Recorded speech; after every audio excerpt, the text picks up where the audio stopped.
nobody there. Sky is falling, metal rain, chaos mornings, no one's sane.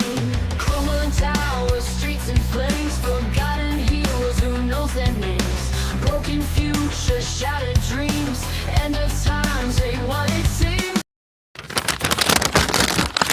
Hello friends, it's Sam Chaney reporting for Weaponized News. Today is May 21st, 2026. Thank you for joining us on this Thursday edition of Weaponized News. We have Ruckus on the line joining us today to go over all of this insanity for you. Let's, the hooks of the show, we still don't, I don't know, they're negotiating peace in Iran on day 83 of the war. We'll take a look at the back and forth between America and Iran there. They're rolling out technocracy like we never seen before this fast. So we're going to cover a little bit of that. Looks like some guy was on Fox News wearing a mask, and it's like we'll look at that video. Bizarreness, insanity. We got economic news, we have public health news, we have geopolitical news. And then, of course, the continuing news about the leveling of Lebanon there. So all that and much more. We got the joint, what's it called? The joint declaration from the Russia-China meeting. Take a look at that. Whole lot of news for you today. Thank you for joining us. Let's get to this day in history quickly so we don't leave Ruckus hanging too long in the green room. This one is hilarious because it mirrors today. So I guess history doesn't repeat, but it rhymes. Let me pronounce this correctly for you. Curacao. On this day of May 21st, we go back to the year 1793. Curacao Island Council forbids criticism of House of Orange. Seriously. Now MAGA forbids any criticism of House of Orange, a la Trump.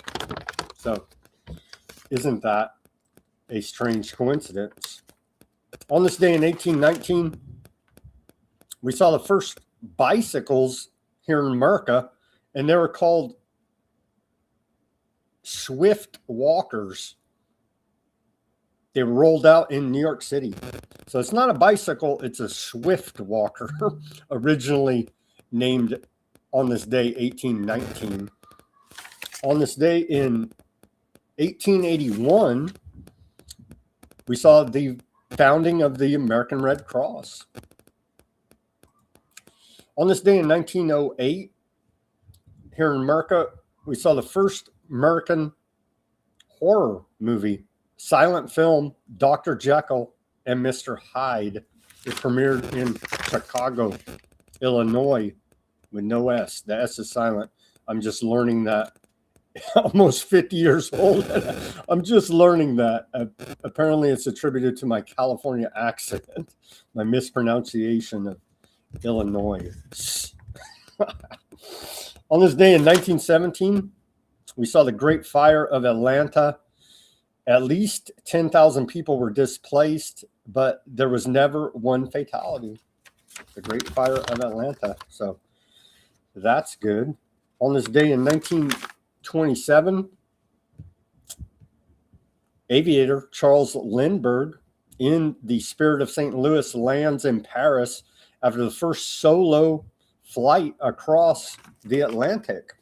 Quite an aviation feat. 1964, on this day, U.S. begins intelligence flights over Laos. On this day in 1968, nuclear-powered submarine USS Scorpion with 99 men aboard reported missing and is later found at the bottom of the ocean off the Azores. 1979, we saw the White Night riots. Dan White, convicted of the voluntary manslaughter of San Francisco Mayor George Moscone and openly gay supervisor Harvey Milk. The conviction on a lesser charge outraged the gay community and led to the White Night riots in San Francisco. On this day in 1980, The Empire Strikes Back from the Star Wars series was released and premiered on this day in 1980. 1981, on this day, we saw Bob Marley's funeral. Bob Marley received a state funeral in Jamaica. And on this day in 2017, Barnum and Bailey ends a 146-year run. Barnum and Bailey Circus performs for the last time in New York City on this day. And then we have one on this day in our civil liberties history. In our civil liberties history, we go back to the year 1940. FDR okays continued FBI wiretapping. President Franklin Roosevelt on this day told Attorney General Robert Jackson to ignore a recent Supreme Court ruling on wiretapping, claiming it did not apply to national security. The court in Nordon versus United States, December 11, 1939, ruled that wiretapping was illegal under the 1934 Communications Act. Roosevelt's instructions to the Attorney General on this day represented just one of several examples in modern American history when presidents claimed a national security exception to existing laws. On August 24th, 1936, FDR authorized J. Edgar Hoover to resume political spying by the FBI and then to investigate subversive activities. On September 6, 1939. On May 20th, 1954, for example, President Eisenhower's Attorney General, Hubert Brunel, advised the FBI on how to evade a recent Supreme Court decision on eavesdropping.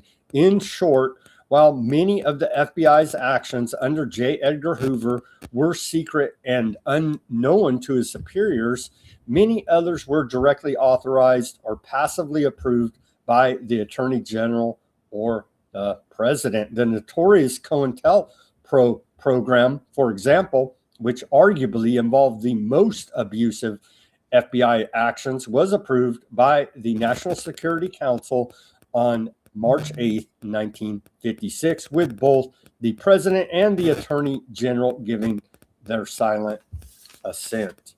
And so we do appreciate all of that tyranny here in free America by the government keeping us safe for their own national security purposes. Here's our segue to the news. Extremely bizarre clip here on the war channel, Fox News. Fox News stages propaganda for war. Interview with retired Robert Harford, former deputy deputy commander of U.S. Central Command. Shadow of Ezra on the X posted this. I saw it posted a couple of other places. I don't know. Take a look at this. Looks like the guy's wearing a mask. Maybe, I don't know. Extremely bizarre here now. The president has time on his hands. He controls the narrative, he controls the strike capabilities, and he knows that the policy he set with the blockade has had short-term and long-term effects on the regime and the people of Iran. So he's been very astute in leveraging that time. And so I don't see it as negotiations. It really is capitulation. The president's made it very clear.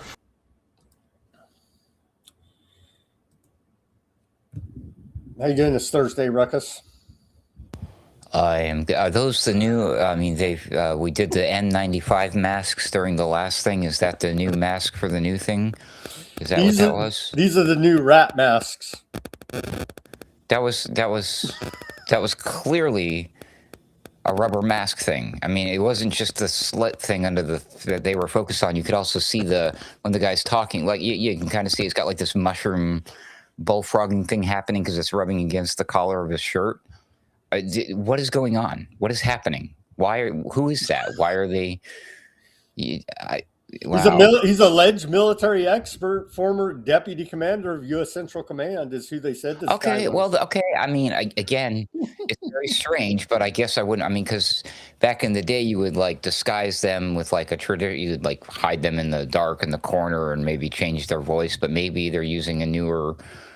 Well, you just throw a rubber mask on the guy so that they can come out on Fox News and they don't look weird. Although that looks pretty weird, right?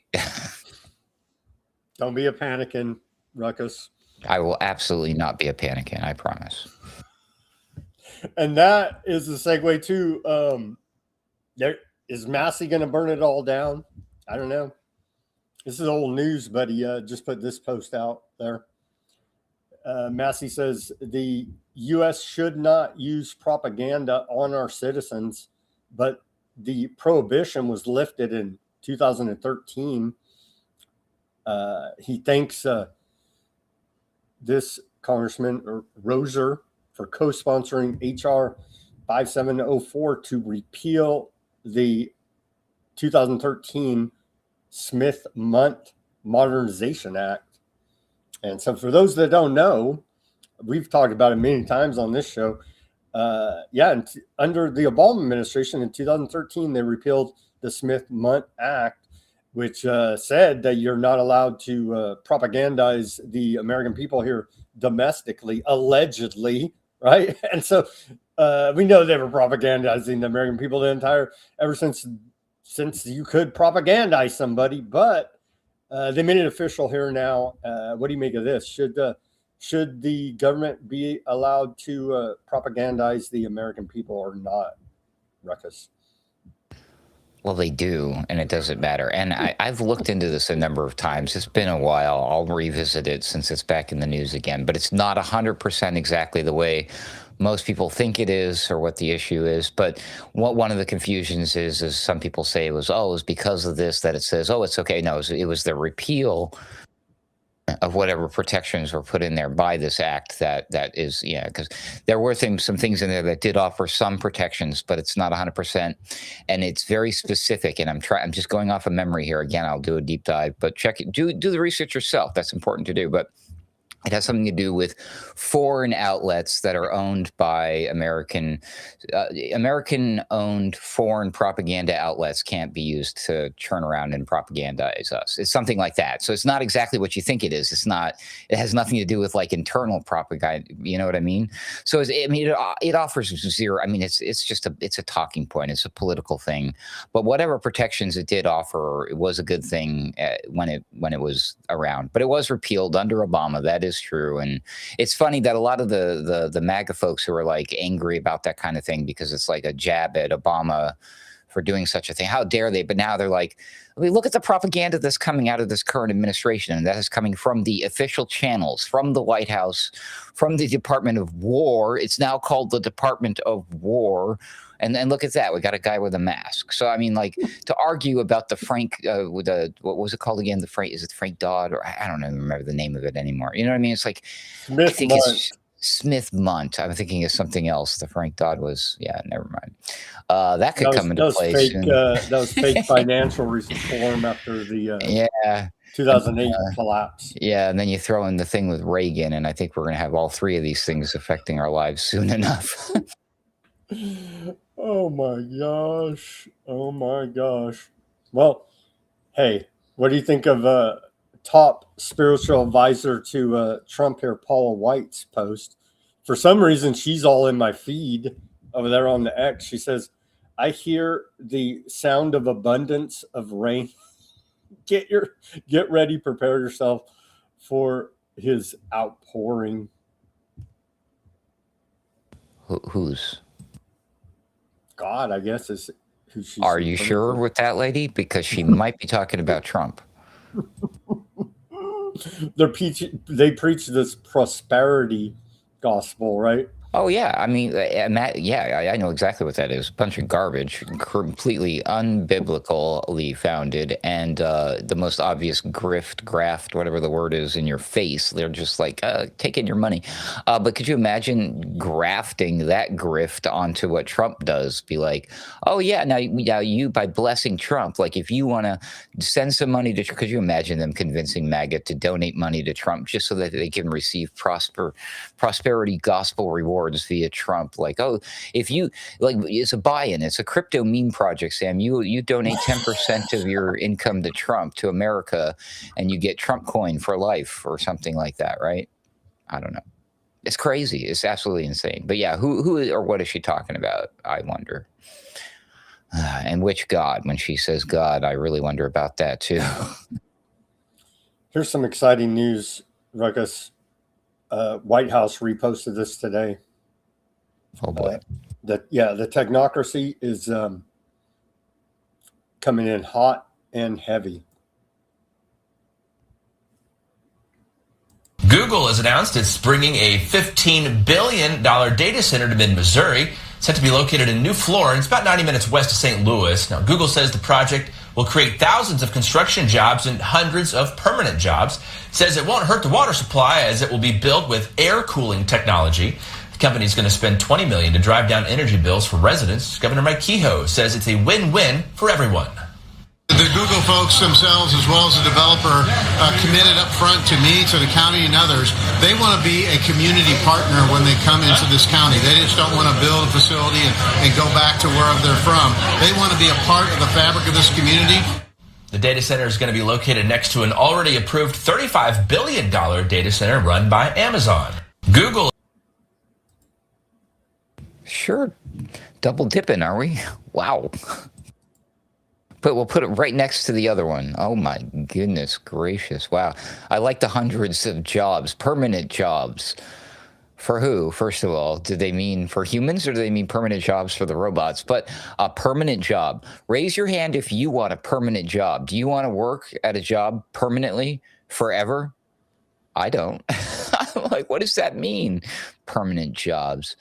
Yeah, it's obviously to address the concern. The idea is that when they show, they're like, oh, it's good for jobs. It just means for the construction's sake and the setup. And then like, hey, well, we don't need you anymore. Here's your pink slip, or the contract is over, right? It's not renewed. But yeah, this is happening everywhere. It's happening in a small town near me, the one I live in. It's crazy. This is all wild stuff, Sam. But again, I doubt this is just so that people can make cat videos. It's very telling that this one is for Google and it's going right next to the one for Amazon.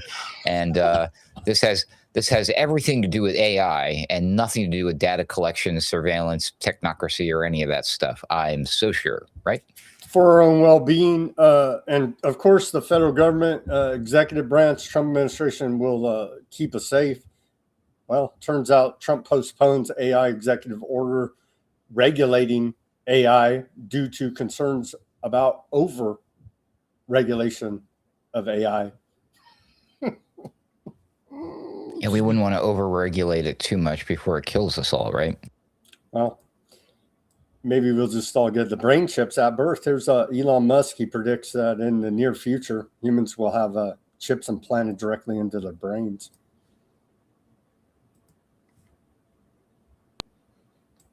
You know, I think some kind of brain machine interface that can give you cybernetic superpowers, I think, is probably good.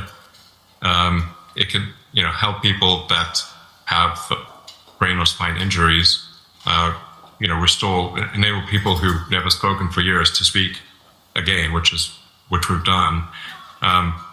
Give people eyesight who have lost both eyes or the optic nerve, or maybe have never even seen at all, blind from birth. By direct interface to the optical centers in the brain, you can actually restore eyesight or give people eyesight that they've never had before. And you can enable people to walk again, which I think is profound. I mean, these are kind of Jesus level things, let's say like when technologies are hitting like Jesus level miracles, that's pretty good. Is Elon Musk the second coming of Jesus Christ? Was that even Elon Musk? He sounded different than he normally does. He improved his speech. He had a little bit of a British-sounding accent, I noticed. There was something very off about that. However, he is on repeats. This is the same. You could find stuff where he was talking about this 10 years ago. He never, that guy is a broken, he's broken. He's a broken record, 100%. Oh my gosh, dude, I'm not going to get the brain chip. I'm not getting the damn brain chip. And people who have never seen they've been blind from birth. They've never, ever seen before. So whatever happens inside their little head there, they think is seeing is probably not seeing. And how would they know the difference? I mean, you could just signal like flashes of red and they're like, I can see, mommy, you're pretty. And it's just like freaking red and death and skulls. Who the hell knows? It's very really starting to wonder because Trump, it's under a Trump administration being railroaded through. Of course, we all suspect who and what is the puppet behind, the puppet master pulling his strings. And we think that it's Aardvark land, but I'm really starting to wonder if it is, Sam, or if it's not. Maybe Skynet is the one who's really in control of Trump. What do you think? Is Trump a time traveler from the future sent by the robots to destroy humanity? I don't know.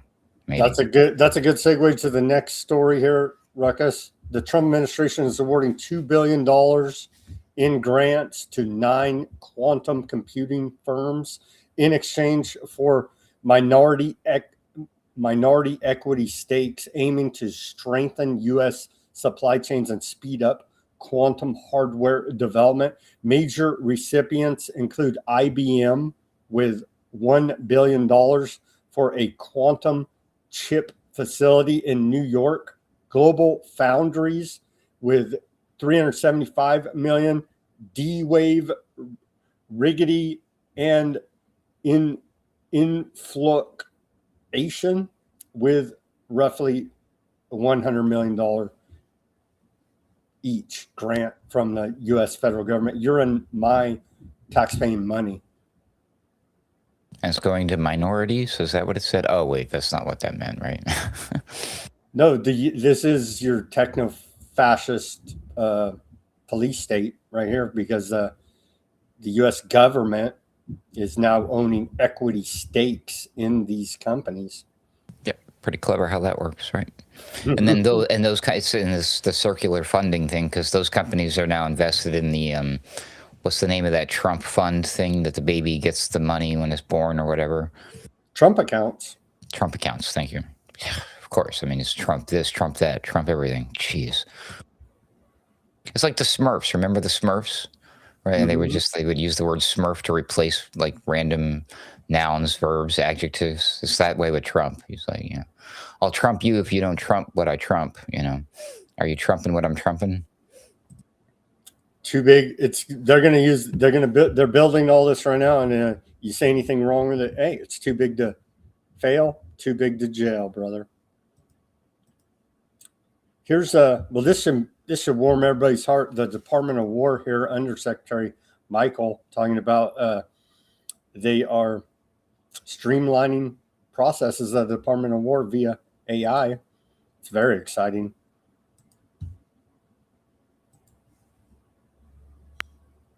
These partners you're working with. Recently, I saw that Google, some employees wrote to the executive saying, we don't want to work with the Pentagon. We don't want this company to do this. Are you seeing pushback from AI? We're off of a weekend where the future of this country booed commencement speakers the second they mentioned the words AI or artificial intelligence. Yeah, I think to address the Google things, I think 600 out of their 100,000 employees, or less than 1%, sort of had an issue with it. And I think they've learned from the activism of 10 years ago when employees wanted to import their political opinions into the company's strategy. And these companies are public companies. They have a lot of public shareholders. So the leadership has to do what's good for those shareholders. When it comes to, the AI reputation and where they rank for the American people, the military is here and the AI companies are down here. And it's because the leadership keep talking about job loss and loss of sort of sovereignty as an individual. And I think that's wrong. I think they should talk about what AI can do, help you maybe be more efficient, help you grow your business, help you cure diseases, help you do things that it can do. And I'm encouraging all of them to talk about that piece, because I don't believe the bad piece, but I do believe in the good piece.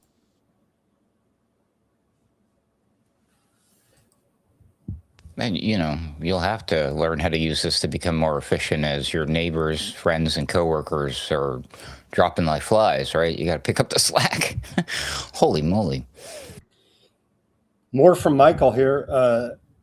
The Department of War says embracing AI to augment the war fighter. Is this a video game or something? This is getting wacky. It's getting dystopic. Yeah, so as the Department of War, we are embracing AI. We went from 80,000 users before we deployed AI broadly to the department to about 1.5 million out of our 3 million employees and contractors. So we're seeing great interest. And the reason is because it's making their jobs easier and it's letting them do more in less time.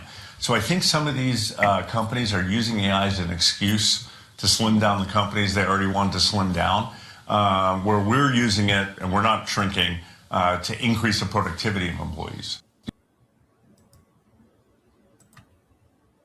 It's just all a little bit in your face. This is a learning lesson. Kids are like, well, the companies, they don't know what they're doing. They're using it the wrong way. But the military, we're killing all the right people with the AI or whatever. Holy moly. Sorry about that.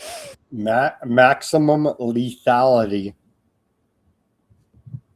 It's like getting the most bang for your buck, right? Killing two birds with one stone. It makes you more efficient. Well, what are you in the business of doing? Oh, well, we kill people. Oh, so the AI helps you be more efficient at killing people. Exactly. Oh, sweet. The Department of War is embracing AI to augment the war fighters. That's what they posted on their X channel. Okay, on to the Iran war, day number 83. So we already defeated them, but Khomeini's still in charge. Put out a statement via Reuters, published a few statements from Khomeini, the second son of the old man Khomeini that we whacked, kicking this whole thing off. He's issued a statement via Reuters. Directive that the country's highly enriched uranium stockpile must not be sent abroad. Two senior Iranian sources who spoke to Reuters on the condition of anonymity. The Supreme Leader's directive and the consciousness within the establishment is that the stockpile of enriched uranium should not leave the country. Iranian officials reportedly believe that surrendering the enriched uranium stockpile would leave Iran defenseless against future U.S. aardvark land attacks. However, they indicated feasible formulas exist, including diluting the stockpile under IAEA supervision rather than shipping it out. Iran had offered similar arrangements during the Geneva negotiations before U.S. aardvark land launched the war against them. Several reports indicated at the time the sources said there is, quote, deep suspicion among Iran's top officials that the pause in hostilities is a tactical deception by Washington to create a sense of security before it renews airstrikes. CNN reports, according to U.S. intelligence assessments, that Iran is rebuilding parts of its military-industrial base far faster than expected following the, quote, pause in direct strikes. According to the report, Iran has resumed production of attack drones and is rapidly restoring missile launchers, production lines, and other key military infrastructure during this downtime. One official told CNN that Iran had exceeded all timelines previously estimated by the U.S. intelligence community for restoration. The assessment reportedly contradicts recent claims by CENTCOM commander Brad Cooper, who told Congress that roughly 90% of Iran's defense industrial base had been destroyed, and that Tehran would be unable to recover for years. U.S. intelligence sources now reportedly believe parts of Iran's military industry may recover within months, not years. So we're getting the two different stories here from our government. Shocking. Yeah, I know. Shocking, contradictory stories here. Pakistan Army chief to travel, not time travel, just regular, probably walk. I don't know. Pakistan Army chief to travel to Tehran as Iran prepares response to U.S. proposal. And so Pakistan is being the mediator here, going back and forth between D.C. and Tehran. Iran exceeding all timelines to rebuild military industrial base. Oh, man. Top IRGC official warns Iran will make region and beyond unbearable for enemies after any new attack. So they're saying they'll blow the whole damn place up, just like Aardvark land said. Well, they just blow the place up already. Come on, Trump's bored with this war. Just level the place. Come on, guys. Noticing a trend here. It's been this way since it started. Plus, all these conflicts are like this. You know, look at the Ukraine thing. How many years are we into that? Look at the Gaza thing. How many years are we? So this is not going away, Sam. You might want to change you might want to reconsider your naming convention on your episodes, because one day it'll be like, well, it's day 567 of Iran war. Oh, we'll be sick of it by then. No, we're going to keep it going here at Weaponized News because we've been tracking it since day one, and it's going to be a giant playlist somewhere. No, you haven't, because they've been attacking America for the last 45 years or so, when they've been trying to build their nuclear war. 47 years. Yeah. Thank you. See? So, yep. You got to fix that, man. Let's see here. Here's a quote from top officials at the IRGC. They say, if the enemy makes a mistake, know that it will face even harder days, and the Navy and the IRGC will confront them with operations beyond true promise.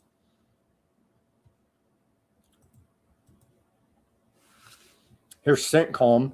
It says in the Constitution, by the way, Ruckus, that we're commissioned to be the police of the Strait of Hormuz.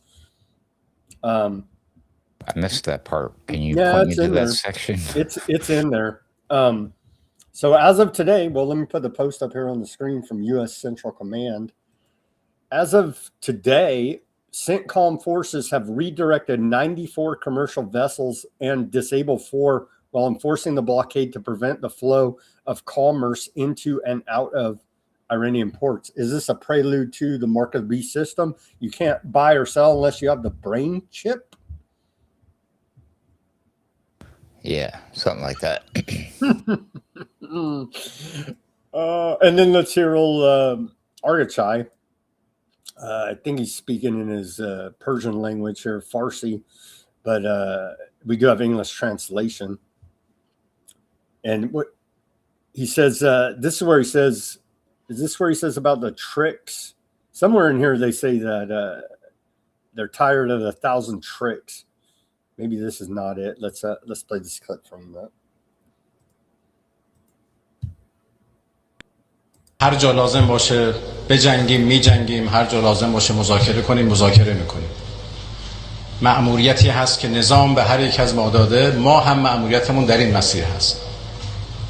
کاملا هم در هماهنگی با مجموعه نظام، مجموعه اهداف نظام. اگر لازم باشه منافع نظام اقتضا بکنه که در میدان دیپلماسی، در میدان گفتگو، در میدان مذاکره حاضر بشیم، حاضر خواهیم شد با قوت، به همون قوتی که نیروهای مسلح در عرصه دفاع از کشور حاضر میشن. هر جا لازم باشه بجنگیم میجنگیم، هر جا لازم.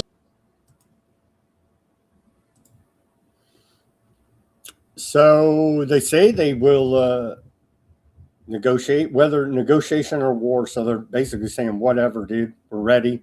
We want negotiation, diplomacy, but if not, back to the hot war. Of course they do. That guy, I mean, he's absolutely clearly frightened and intimidated by this whole thing. He could barely keep his composure. He's on a tour with Russia, China, eloquently. No, he's they don't even know who their leader is, Sam. His big brother, Russia and China, he just had big meetings with them. So, yeah, he's scared. Sure. U.S. fails to reopen Hormuz despite 1,000 tricks, says Iran. Report out of the cradle, Iran said the United States has failed to reopen the Strait of Hormuz despite 1,000 tricks and acts of deception after Tehran imposed military control over the strategic waterway. There's like a quadruple blockade Persian standoff in the freaking Strait of Hormuz now. U.S. got it blocked here, and Iran has it blocked here and here. Something's got to give, right? And Iran, as we continue to report, established the Persian Gulf Strait Authority now, where you have to get permission from them, pay them a toll to drive through there, or they'll shoot you in the face. And if you do that, then America will shoot you in the face. So a Persian standoff is where we are still here now on day 83 of the Iran war. Here's some losses that the let's just say they underreported initially, but now it's come out, and it's even worse than this, right? But this is a nice infographic too by the Clash report. Let me put this up there. 42 aircraft, $2.6 billion, 1 month of war. The U.S. Congressional Research Service report reveals the full cost of Operation Epstein, Epic Fury, America's air campaign against Iran. Note, these are minimum figures. So this is conservative estimates. Now, this is what is official, and it's way worse than even this. But they got all bent out of shape when they whacked this. This right here was a key one. This spy plane with a little UFO dilly bobber on the top of it. That was this was the big one, I believe, that got whacked there. The E3 Century. This one right here is the big one that got whacked out of the skies over Iran, Ruckus. It's wild. I don't doubt the accuracy of the information there. However, that was I do like the new image model from ChatGPT. That was a fancy infographic. They did a good job. Indeed. Nice graphic from the Clash report there. Here's a report out of Reuters. They say, as America's diplomatic system hollowed out, foreign governments stopped relying on embassies and official channels to understand Washington. Instead, they built back channels to people personally close to Trump, figures seen as having real influence over his decisions. South Korean officials, frustrated by unclear signals during tariff negotiations, bypassed U.S. trade diplomats and worked through White House Chief of Staff Susie Wiles to better understand Trump's intentions. Japan turned to SoftBank founder Sun, one of Trump's golfing partners, using him as an informal messenger to the White House. At the center of this new system were Jared Kushner and Steve Witkoff, though Kushner had no formal government role and Witkoff had no diplomatic experience. Foreign governments increasingly treated them as more important than traditional diplomats because of their direct access to Trump. Remember how there was a bit of a concern about the Democrats like selling access via the son to the president for the father? Pay to play. Oh, yeah. And everybody was like, oh, hey, buddy, you can't do that. Yet Look around you, everybody. Look Hunter around. Biden on Burisma Energy Board and 10% to Was the big guy. kindergarten compared to what is happening out in the open. And by out in the open, I mean on Trump's golf course, quite literally out in the open. Yeah, this is not how you're supposed to do government, least of all America. This is not how America is supposed to be doing government. I hope this changes real soon, Sam. This is not good. It's a new era. It's a new world order. And we're not even the thin veil, which was this thin to start with, is gone. It's straight up gangster capitalism. We put a gun in your face, do what we say, or maximum lethality. The guy literally said he doesn't care about Americans' finances or economic situation, whatever he said. You cannot make it up, right? What did he say back in the day? He said he was like, people love me. I could walk out in the street in the middle Fifth of Broad Avenue Day, in New York. He's talking about it. So you could walk out, shoot somebody. Yeah. you could walk out and shoot somebody on Fifth Avenue in New York in broad daylight, and everybody would cheer. Essentially, well, and I thought that was wild, but now I'm like, yeah, he was right. That's where we're at. I guess we're all well. Apparently, I'm a libtard now. I have Trump derangement syndrome, and yeah, that's all the hate I've been getting here the last week. Feeling my newly adopted suffering of Trump derangement syndrome, which I never had before until just recently. Thanks. I mean, this is according to other people, of course. It gets worse. The symptoms get worse every time Trump does something, whether or not I even react to it at all. Every time he does something that's detrimental to the country, suddenly my symptoms have increased. So I don't even have to say anything or do it. It's amazing. It's a scary disease, Sam. Wouldn't you agree? You're the bad guy when Trump does something wrong. Yeah. You don't have to do anything. Just sit on your butt, and it's like, wow, you get blamed for something. Like what? I think if Democrats took control of the Congress, I think that, and let's say took control of the country, I think that this country's finished. These people are sick. They suffer from Trump derangement syndrome, but really they have bad policy. They have horrible policy. They cheat on elections. They get elected by cheating on elections. But you would have two states added. They'll terminate the filibuster immediately. Republicans should do that. They'll terminate the filibuster. You'll have Washington, D.C., and you'll have Puerto Rico as a state, which will be a disaster, which would be 4 Senate seats, tremendous numbers of electoral college votes. You will have that's really bad, but you will have the destruction of our country. They want to go to 21 Supreme Court judges. That's their perfect number. They talk about 13, but they want to go to 21 Supreme Court judges. If they get in power, I think this country would be maybe finished. Ruckus, I want 33 Supreme Court judges. All right. I'll take it. Well, Trump has baked that into the cake now, because by all accounts here, what are we? We're not that far away from November. The Republicans are going to lose the midterm elections here now. Horribly. It's only because the Democrats are going to cheat and steal it and do that. Because I mean, like, I'm not even allowed to point out the hypocrisy of him complaining about Democrats doing that, considering what just happened to Thomas Massie, which Trump and his friends and his golf buddies and his donors had absolutely nothing to do with that. I mean, that dude beat Massie fair and square, clearly. Not. But yeah, but I'm not allowed to point that out, because that would mean I'm only pointing that out because I have TDS. So you're panicking. I'm a panicking. It's a tough. I mean, why do you even have me on here? I mean, but what's the point, right? We should just all come on and say, golly gee, Trump is right. He's fantastic. He's wonderful. Except YouTube, we hate Trump, right? This is, yeah. Ignore the panicans and trust in President Trump. Thanks. Where's she been lately? I miss her. She's on maternity leave. We want her to come back. Hurry back.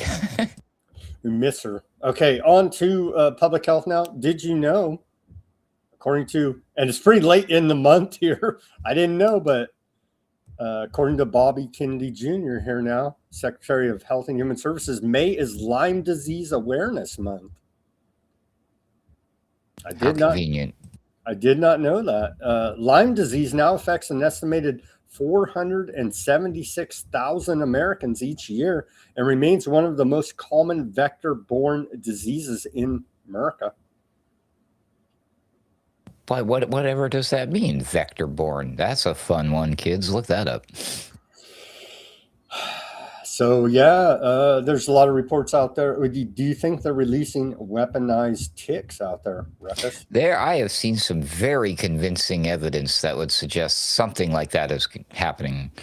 I don't know if they're weaponized, but people are dropping off and depositing boxes and flying helicopters over farmland. That is very much happening. I don't know what's going on. I can't prove it for myself, but I'm convinced enough that I'm not looking at like Google VO3 created videos of these things happening that people are talking about and posting on their social media. So very concerning, Sam. Lab 257, go take a look at it. The dude, Carroll, the author, he exposed it a long time ago. Plum Island. They were doing all kind of crazy biological experiments there, and either it escaped or they released it on purpose. We don't know 100%. But hey, now the government would never do that. That's where we draw the line. Well, they were Nazi scientists brought over via Operation Paperclip, many of whom working on biological and chemical weapons programs on Plum Island for the United States. But yeah, I'm sure it was all an accident where Lyme disease actually originated from Plum Island. Hey, just drug your kids up. You know what I mean? Anxiety diagnoses by pediatricians up 300% in the last 10 years. And so the solution is give them more drugs. The rate of children's primary care visits that included a mental health diagnosis rose dramatically from 2014 to 2023 in Massachusetts. This study was looking at anxiety showed the largest jump of any mental health condition tracked, with a 300% relative increase over a decade. ADHD remained the single most common mental health concern seen as these pediatric primary care visits through the entire study period. And that was a study published on the JAMA network. And you know, these are things where they're like put on some sort of treatables, right, for these conditions. So I was thinking mental health issue for the kids. Are the kids really having a problem? Well, maybe, but maybe not. It sounds like they're just labeling kids being kids as, oh, well, you can't sit still, you can't pay attention, you've got ADHD. Ding, here's a pill for you, mom and dad, to put the kids on, and thus it begins. It's that kind of thing, I'm sure. They give the kids pharmaceutical grade amphetamines and burn their brains out with this stuff because the kids are being kids. That's where we're at here now. Well, I mean, they're being kids inside of this environment. I would struggle too. I mean, we've got social media, TikTok, AI, all these crazy violent video games, propaganda from our own government. So yeah, I mean, so maybe the kids, definitely stress and anxiety. I can see that, but I mean, but again, kids should not experience stress and anxiety. Like, I don't know if I buy into all of this, but at one point in my life, I was allegedly diagnosed, nothing too official, don't go crazy out there. I'm sure it's in a government file somewhere anyways, but of having stress anxiety disorder because I suffered panic attacks. But my panic attacks began when I was like 11 or 12 years old, possibly even younger. And it could, I mean, for whatever reason, it could be a neurological cause for whatever it was. But to think that when you're 10 to 12 years old being triggered by stress or anxiety, that was really outlandish to think of back then. But that was the time that my entire life changed. That my parents went through a divorce and separated in new houses and new towns, new school system, all this stuff at a very important time of my life, right on the heels of a massive tragedy, the shuttle Challenger thing. So there was some validation to this concept that maybe I started having panic attacks because of stressful events in my life, even though I was only somewhere between 10 or 12 years old. So like, yes, kids in today's environment, I'm like, yeah, I guess I could see them stressing out. I mean, I would be a little stressed out too, but I mean, to what degree does that need to be treated with drugs? Not at all. 100% not at all. Does not need to be treated by drugs. And that, again, just opens the door to a bunch of problems. But I mean, this is a massive fundamental change that we need to take a step back and look at society. And here we are having these arguments about the data center, which powers a lot of these things on the face of it, allegedly, although I think it's for the surveillance or technology. But if it's really for the AI and the shopping and the Amazon's that's adding and creating the stress for these kids. Can't we just make it all go away? Can't we go back to how it was, Sam? There's no going back. RJ Reynolds, one of the largest U.S. tobacco companies and maker of Camel and Newport cigarettes, donated $5 million to Trump. Days later, company executives reportedly met with him at Mar-a-Lago to push for looser flavored vape regulations after the FDA changed its policy, according to a report out of the failing New York Times there. And it's rumored that's the reason why old FDA head Marty Markery resigned, because of his protest over this deregulation of flavored vape out there. The FDA is a freaking joke. If you haven't all learned that by now, that is not there for your regulation, for your safety. That is a pay to play, just little shish kebab. What the F is happening there? It's crazy. It's crazy. Yeah, stay away from the FDA. I hate them. Anyways. Listen to the Food and Drug Administration. They know what's best. Okay. They have for decades. They've squandered actual real cures to real diseases, like the solution for AIDS and cancer, or you name it, it's out there. People have figured this stuff out, and the FDA is like, no, that's not, we don't think that's a good idea. That's not safe. But this is the same organization that, under Trump is going to warp speed the miracle jabs, right? Same organization, like, hey, we did some science, and we talked to the people and the experts, and we decided for the benefit of the children to not get them addicted to this nasty chemical, we're going to change a few things here and there. And they did, and they went through all that trouble, and now Trump comes in, he's like, money, just let me, here we're done. And I was like, yeah, I would, if I was that guy, I would resign too, Sam. They're getting the fraud, Ruckus. They're getting those dirty fraudsters in Minnesota. 15 defendants. Let's hear now. They've exposed fraud schemes of over $90 million. Let's hear from the DOJ, the Epstein file cover-up artist, but we're getting that dirty fraud from Minnesota Somalis. Today, we are announcing criminal charges against 15 defendants in Minnesota for fraud schemes that targeted over $90 million in taxpayer dollars. Let me be clear up front about something. This is not the end of our work in Minnesota. This is not the end of the beginning of our work in Minnesota. This is the beginning of our work in Minnesota. The fraud here in Minnesota is shocking. Our cases today involve... But the problem is the entire system is a fraud. If the foundations be destroyed, what can the righteous do, right? Yeah. Here's Dr. Oz. He invited Epstein to a Valentine's Day party, but recently he doesn't know the guy's not alive. I want us to think back to what life looked like here in Minnesota a year ago. because that's when we started hearing there were concerns in this state about programs that had been built to provide services that historically had been given by families to their family members who are struggling. Kim Brandt, who's standing behind me, received a phone call, and her team began to work with Minnesota, trying to understand some concerns that were raised, suspicious billing that didn't seem to make a lot of sense. But Minnesota... He said, the White House posted this, says, we are all up here because we love these programs.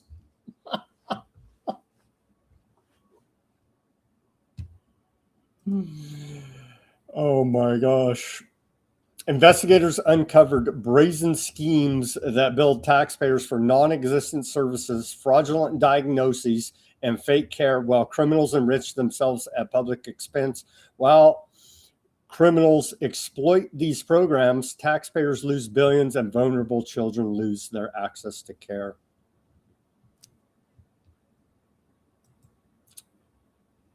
What about the Ebola? We're in the wrong business, people. All of us. Yeah.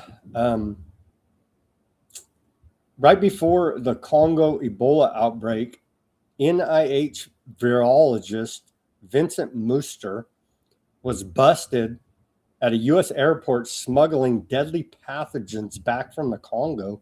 Muster runs Ebola field sites in Congo and frequently conducts gain-of-function experiments. He is now under FBI investigation. This guy right here.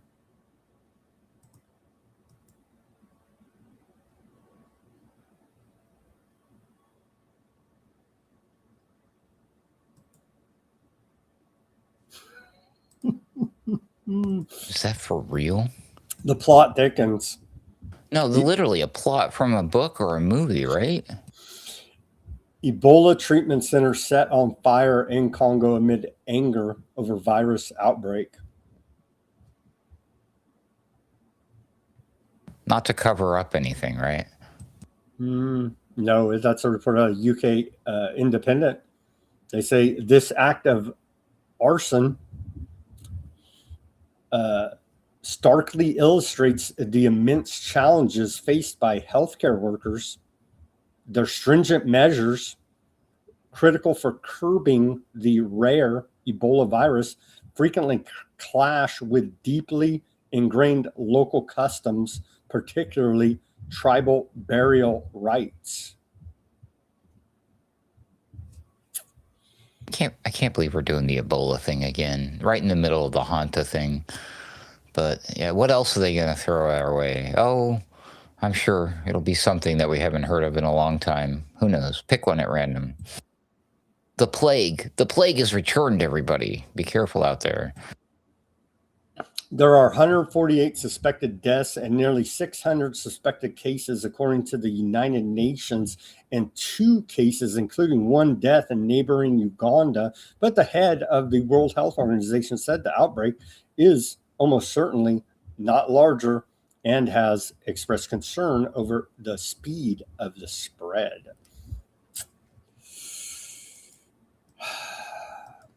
All that's cooking. It's all cooking in the background here. Okay, I'm going to have to do it. Somebody out there do a quick check. Is some miracle maker working on a miracle for this particular thing? Right meow. Well, I'm glad you mentioned that, Ruckus, because just 4 months ago, before the latest strain, what's it called? Bundigoyo? Bugadiyo? Ebola outbreak. Bill Gates, Miracle Enterprise, CEPI, gave Moderna and Oxford $26.7 million to develop a miracle mRNA miracle for this exact strain, coincidentally enough. Wild, man. Dude. Crazy. Just so many coincidences, Sam. Fascinating. Bill Gates is one hell of a public health philanthropist. You just follow that guy if you're for financial advice. Do what he does. Not financial advice, but, anyways. He knows how to pick them, as it were. He's like Trump playing the stock market, but he's playing the public health game. So yeah, these people, they know how to pick the winners, because then they make them the winners. They're like, now I bet on this guy, so I'm going to take that guy and make him the winner. Oh wow, lucky me, I won. I didn't see that coming at all. Oh, I'm so lucky. It's all for the greater good, Ruckus. Okay, let's take our live commercial break here at the top of the hour. Everybody go to weaponizednews.com/shop. Get yourself some stickers over there. You have the holograph sticker, the white background sticker, and the clear sticker. weaponizednews.com/shop. Give us a donation if you don't want to patron the store. Links are in the description below this video. Buy me a coffee, Cash App, Bitcoin wallet address, all down there in the description below this video. Or become a paid subscriber on Weaponized News Substack. The links are in the description below this video. Any which way you choose to support us is truly appreciated. Give us that like, share, subscribe, push that notification button. All of that is free. Any which way you choose to support us. Thank you very much. Go ahead and plug away, Ruckus. Sure. Or if you want to hire Sam 24 hours a day, 7 days a week, armed security as his popularity grows. No, I'm just kidding. Anyways, check out me and my pals over at alternatecurrentradio.com if you're looking for more Ruckus and more Ruckus's pals stuff like the Boiler Room and Sunday Wire, Mystical American Patriot Society. You'll find my stuff here that I do with Sam over at the Roundabout Ruckus bucket over there. That's alternatecurrentradio.com. And you can find links to contact me there or how to reach me on X, which is a good way to do that. Cool. There you go. Go over and reach out to Ruckus. There you can see right here at AC_wordslinger. Give me a follow and call me a libtard over there on the X like everybody else is doing nowadays at Weaponized News on the X channels there. All right. Thank you for bearing with us through that. Don't worry, when Michelle Obama becomes president next time, we'll all be like whatever they called us last time, right? And then we'll be fascists again. Right now we're communists, but now when the other side gets in, then we'll be fascists again. So gotcha. To stay with the trends here. Okay, thank you for bearing with us through that commercial break. We give you an hour of hardcore news and analysis there with no commercials. So give us that like, share, subscribe, push that notification button. That's the least you can do. Push that like button. It really does on some of these platforms push you up in the algorithms and help.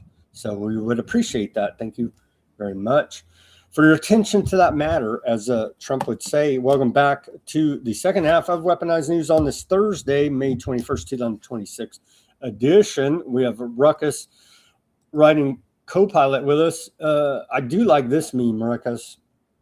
I do like this meme.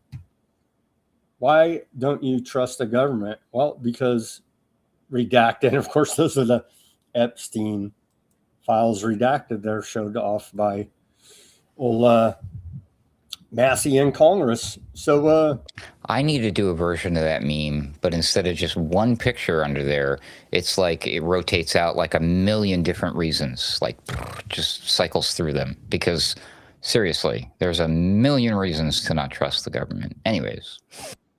Trust your government. They know best.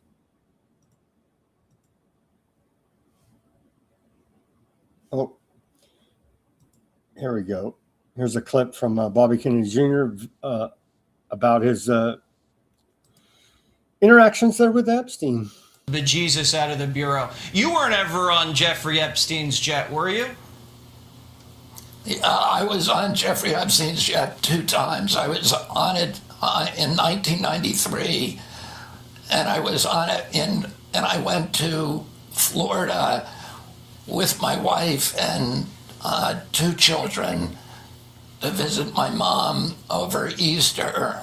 My wife had some kind of relationship with Ghislaine Maxwell, and they offered us a ride to Palm Beach. So I went then, and then on another occasion, I flew again with my family, with I think 4 of my children, and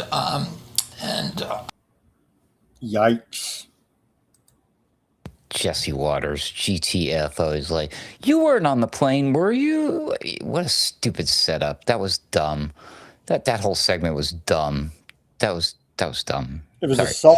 it was a soft way for him to admit they're trying to get ahead of this quote scandal, right? Yeah, that's what. Yeah, it was dumb, obvious and silly. Ro Khanna, the Democrat side of Massey, they're in the leading the release of the Epstein files campaign, still covered up in large part by the Justice Department, said the Attorney General has not prosecuted anyone in the Epstein class. The Attorney General has given Trump and his family indefinite immunity.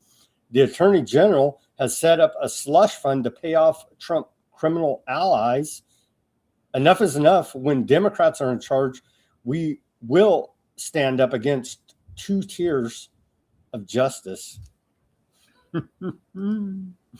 Well, that's great, but then you'll immediately follow it up by trampling further upon our freedoms and our rights. Yay! It's going to be rad, dude. It's going to be rad. And then we get to go through Trump impeachment again. And of course, it's not going to be for the actual crimes. It's going to be for some made-up BS, as per usual. Some more Epstein news here. Former Epstein assistant tells House Oversight Committee he abused her for years. Sarah Colon, a longtime personal assistant to Epstein, told the House Oversight Committee today that she was sexually and psychologically abused by Epstein for over a decade. She said he groomed me sexually and psychologically, abused me, controlled me, manipulated me, dominated me, and gaslit me until I could no longer tell which thoughts were my own and which were his. What I've been saying this whole time, high-level MK Ultra style mind control operation is going on in the Epstein files. I said it on day one. As soon as I started reading through them and saw the pictures, I was like, this echoes MK Ultra mind control programming. Ruckus? Which itself echoes some disturbing occult esoteric stuff. I'm not going to even go there. But yeah, neat. Neat. Some names, new names were mentioned here today. Now, the new names, that's what we've been waiting for. Comer said, he's the Republican head of the House Oversight Committee. So today was very helpful, and I hope we can continue that because we want to see people held accountable. We want to see men, we don't care who they are, wink, wink, held accountable for terrible, unlawful criminal behaviors. And so some new names were released. Did we even find the new names here? So I wish they would just post the story. Here's the names. That's it. Instead of blah, blah, blah, blah, blah, blah, blah, blah, blah, blah. Can we even find the new names here? Maybe not. Anyway, it's easier to find the new memes than it is the new names, right? Sorry, I didn't get you the new names, but 3 new names have been revealed now.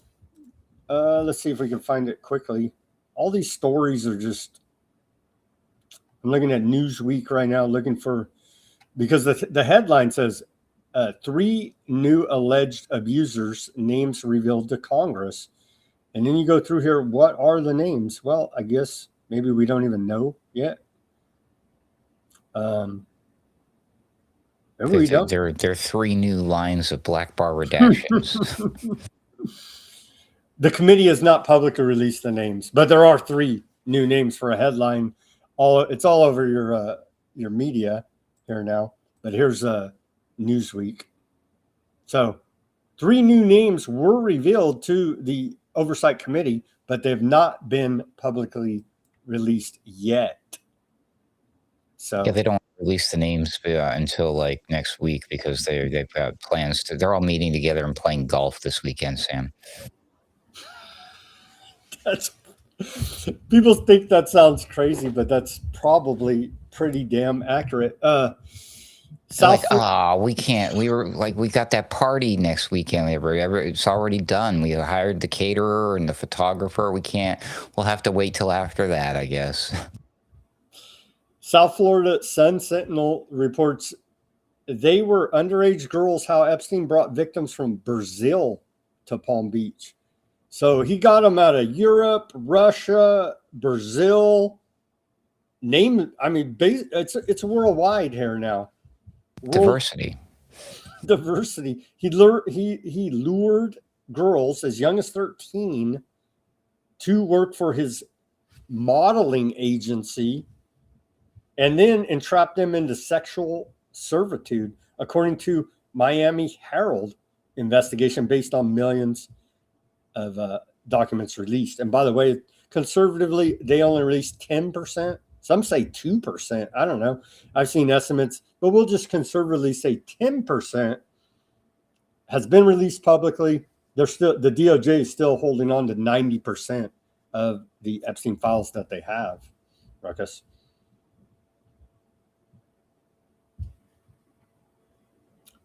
So quite an international operation. In the early 2000s, Epstein jetted down to South America, attending modeling competitions and keeping up with the hottest Brazilian plastic surgeons to handle nip and tucks.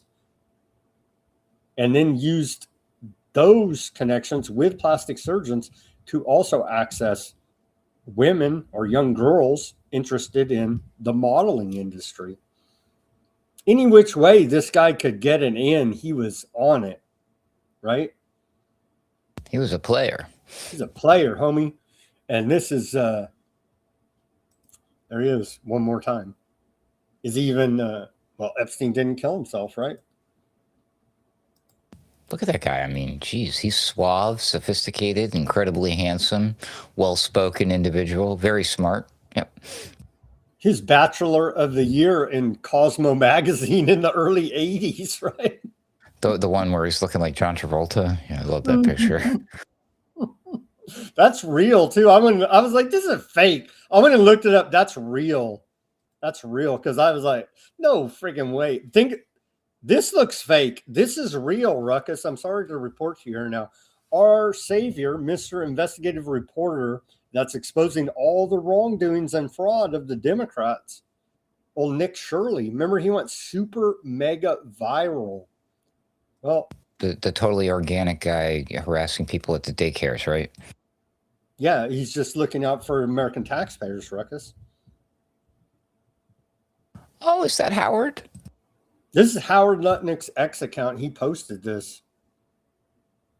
Howard Lutnick, our Commerce Secretary, who brags about taking his family vacation on Epstein Island and has a weird mask that looks very similar to him in the dental chair images.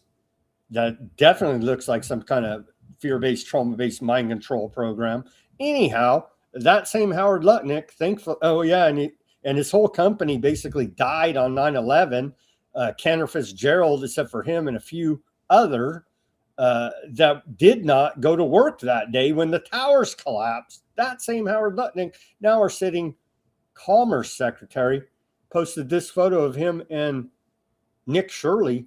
He said, it's time to stop rampant fraud once and for all. Thanks to Nick Shirley for exposing this issue and bringing it directly to the American people. He even got fact-checked or community noted on X. The note says Howard Lutnick has perpetrated fraud on the American citizens by openly lying about his relationship with Jeffrey Epstein. Oh my gosh, dude.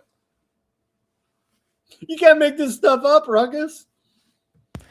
I know. This is, I'm reminded of all of this stuff every day when I wake up. I'm just like, yep, all this stuff is still going on. Just what is this? Why does Howard Lutnick think that posting a photo of him and Nick Shirley is going to help Nick Shirley in any kind of way when everybody hates Howard Lutnick's guts? Like, is this to undermine Nick Shirley? Is this just a wink? It's all psyops and FU, demoralization. Is that what all this is about? Yes, this is part of an elaborate fifth-generational propaganda warfare being waged against the American people. I don't quite understand the game myself. Howard Lutnick probably doesn't understand. Nick Shirley probably has no clue that he's a pawn in the game. Howard Lutnick definitely knows what he's doing. So whatever this is, they you know, the proverbial they, this is all part of some sort of scheduled plan. This is like, you know how like marketers, they do like a plan out the whole year with their content calendar and what they're going to post and stuff. This is the kind of stuff that they plan all of these things out, all these narratives and these weird things, and they probably have these meetings and they volunteer, like, who's going to do the Nick Shirley thing? Lutnick's like, I'll do it. You know, I'm only halfway kidding, but yeah, a lot of this stuff is intentional. For us to scratch our head about, wonder about, in your face. There might be some obvious esoteric Masonic things staring me in the face that I'm missing. I'm guessing it has to do with the painting of the dude. I should probably find out who the dude is in the painting. But yeah, this is all psychological warfare against the people. It could very well even be an AI created image, Sam, at this point. Nick Shirley said, thanks for the time. I'm always willing and excited to meet and speak with those who are willing to fight the war against fraudsters. But the most selective. We were very selective about which fraudsters, though, right? The most classic thing about all of this is the community note there on X. Howard Lutnick has perpetrated fraud on the citizens. I can't even hardly read it without laughing on the citizens. It's very serious, but it's just so freaking ridiculous at this point. Howard Lutnick has perpetrated fraud on the citizens by openly lying about his relationship to Jeffrey Epstein. And it's not even funny. It's just so ridiculous. Okay, Ruckus, we got through all of this. Is this not an insane show? This is an insane show to me, right? And I'm Sam Chaney, Weaponized News, and that's Ruckus Alternate Current Radio, and all we cover is insane stuff. And to me, this is an insane day of news. It's pretty good so far, yeah. It is day 83 of the war, and 8 plus 3 is 11, so whatever that means. Okay, on to the economic section of the show now. Private equity firms now own 1 in 8 American apartments, according to a report out of More Perfect Union. Meta Platforms has reached a settlement with a Kentucky school district over accusations the social media companies intentionally designed their platform to addict young people. That's a Wall Street Journal. Mark Cuban, remember him? He's the owner of the Dallas Mavericks. He's like a tech guy, billionaire, gazillionaire, tech bro, homie. And now he's like trying to get into the drug dealing game with legal drugs, of course. Don't do legal or illegal drugs, kids. Anyhow, Mark Cuban, he's a pop billionaire celebrity dude. I think he's on Shark Tank. Anyway, I think most people he was know. on, with the other guy, Mr. Wonderful, who's doing the data center in Utah. Kevin, what's his name? Yeah. Those dudes. I'm pretty sure everybody knows Mark Cuban. Anyhow, Mark Cuban said he sold most of his Bitcoin as Bitcoin has lost the plot. According to what? According to a report out of CoinDesk. CEO of NVIDIA. NVIDIA stock performance is one of the mysteries of the universe, he said.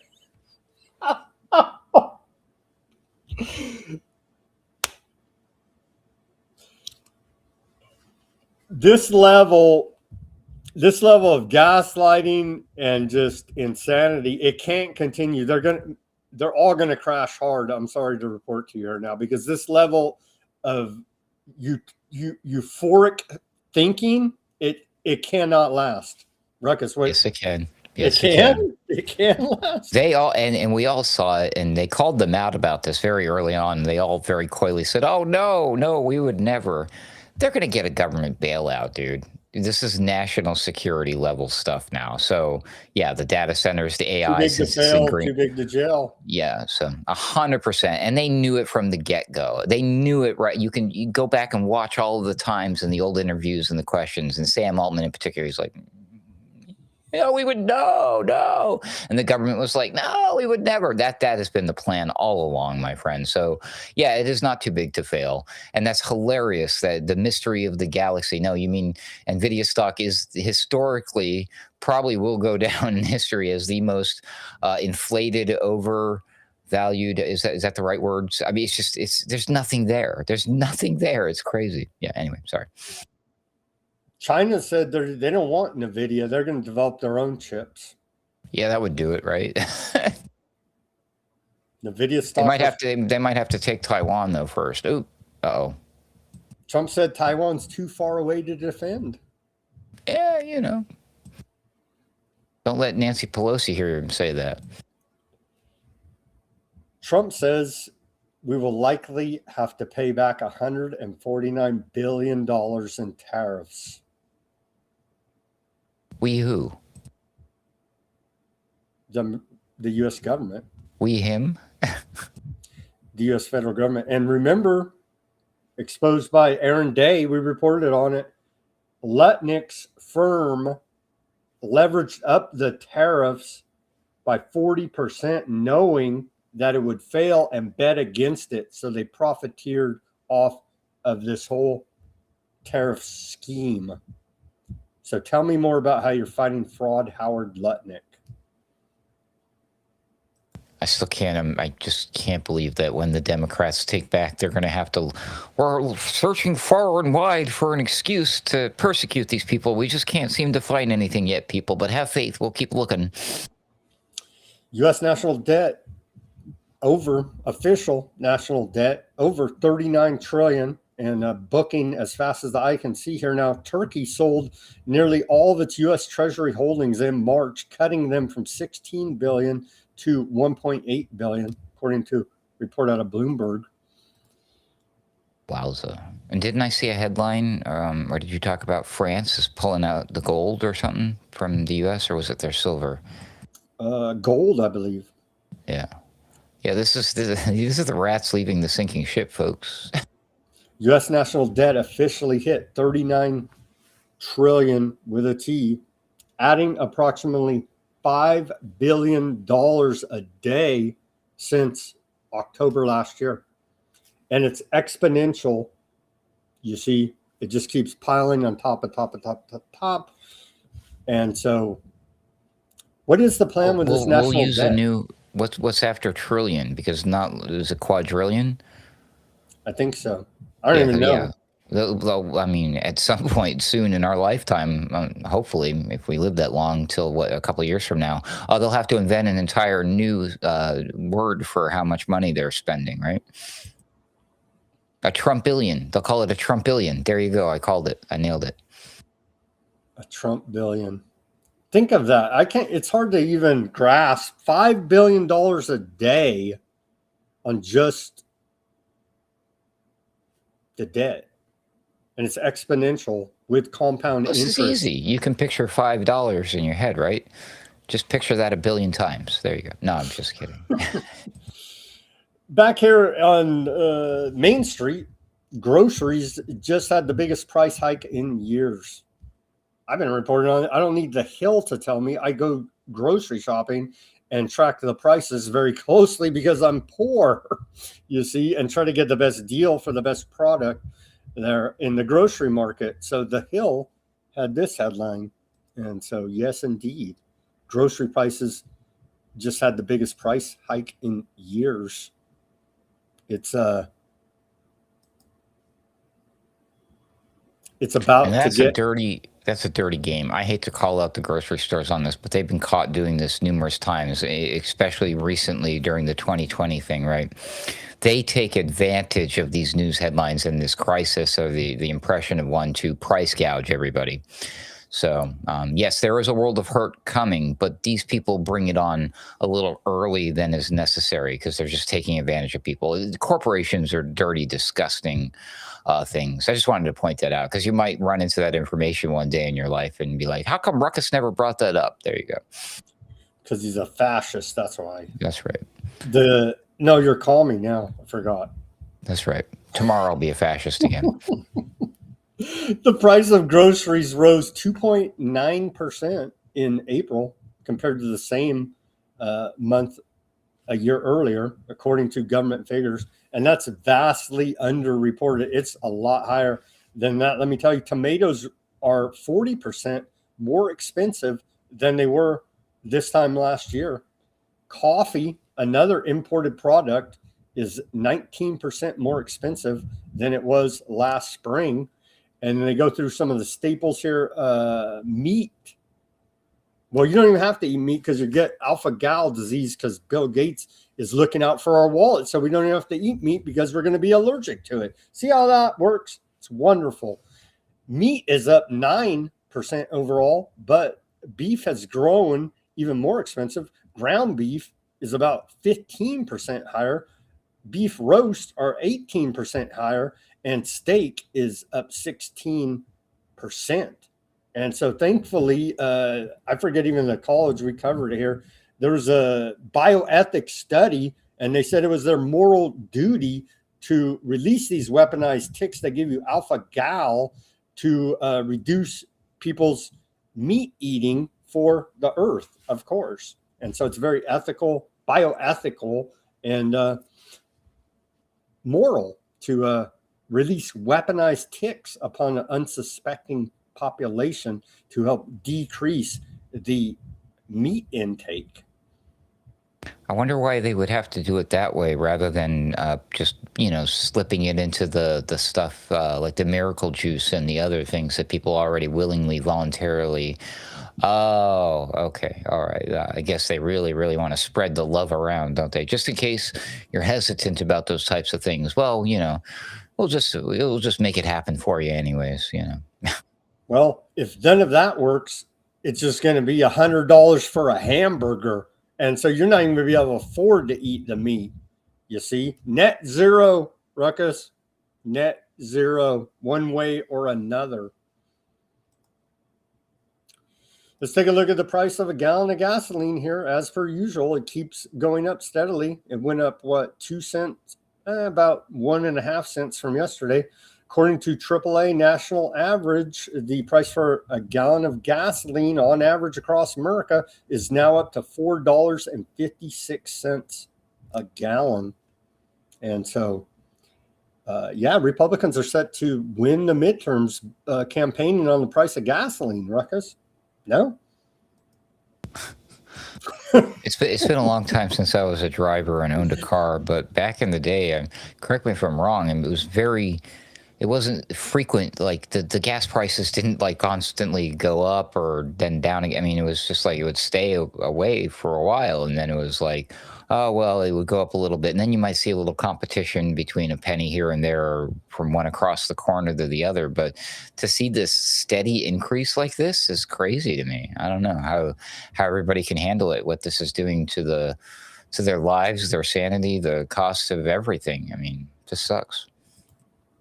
Ignore the panicans and trust in President Trump. As we look at now the Persian standoff in the Strait of Hormuz there, where allegedly America doesn't even get anything from. We take a look now at Brown University, the Watson School of International and Public Affairs. And yesterday we hit the 333. Sorry we missed Ruckus on the show for that. Today we're up to $339.12 per household burden spread across gasoline and diesel. It increased that much in one day? Mm-hmm. Total consumer burden since the start of the Iran war on February 28th, 2026 is up to $44.4 billion. Here's the going as fast as the national debt there. I do love my little trackers with the fast moving numbers. Yeah, I mean, it's a sense of calm and ease in an uncertain world, Sam. Absolutely. Brilliant. Yeah, no wonder we're always on edge, right? Trump talks out of this side of his mouth, that side of his mouth, his rear end. He says, I'm going to do the thing where they tell you the story first and then tell you the back end of it with these two clips. Trump, 1 minute after saying the U.S. controls the Strait of Hormuz, he says, we want the Strait of Hormuz open. Let's play these couple clips. Just like who? Maybe this is some type of the spell, the dark occultism, gaslighting that he uses, because he contradicts himself within 30 seconds, right? And so it's like, who could even, you just turn off. Maybe that's what what he tries to do is get you to turn off mentally, where you're like, I can't listen to this, or get you to believe his lies. I don't know. He plays a lot of games, 1,000 dirty tricks. Here's the clips. And then we'll show you the clip before this clip. We cannot let Iran have a nuclear weapon. Yes. Daniel? Just let me just do one follow-up on that. How do you want things to end up with the Strait of Hormuz, though? Would you like them to have... Well, we want it open. We want it free. We don't want tolls. It's international. It's an international waterway. They're not charging tolls. We want it open. Yeah. This is the clip before that where he says we have total control of the Strait of Hormuz. Which is it? You can't have it both ways, but Trump always has it both ways and two ways on Sunday. Oh, yeah, Jeff. Following up on that, sir, Iran is negotiating with Oman to set up a formalization of charging tolls in the Strait of Hormuz. Is that acceptable to you? Well, we're looking at it. We hear about it. They've negotiated. They've had a relationship with them before. And we'll see. We have total control of the Strait of Hormuz, as you know, with our block.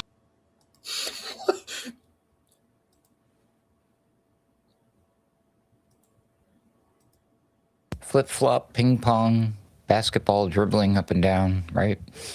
Bing, bing, bing. That's what famous Trump propaganda says. Well, thankfully we're taking care of our greatest ally there in West Asia. Report out of the Washington Compost. They say the U.S. fired far more advanced missile interceptors than Aardvark land while defending Aardvark land during the recent heavy attacks with Iran. American forces launched over 200 THAAD interceptors, about half the U.S. stockpile, plus more than 100 naval missiles, while Aardvark land used fewer than 200 of its own high-end interceptors combined. The imbalance highlights how heavily Washington carried Aardvark land's defense burden. And well, I mean, but, aren't you proud to be a part of that? Indeed. Indeed. Anything for the only democracy there in West Asia. Department of War, meme of the day, right here. Everything's max now. Max this, max that. Department of War picked up on that trend, and they're maximizing lethality. And they quote Trump here on this post. They say, if you hurt Americans or are planning to hurt Americans, we will find you and we will kill you.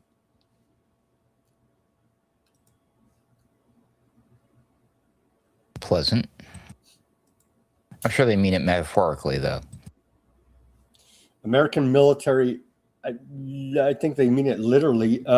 Oh, yeah. American military dominance under U.S. President Trump, the War Department is maximizing lethality. Well, forgive me if I can't get excited about those things, Hoorah.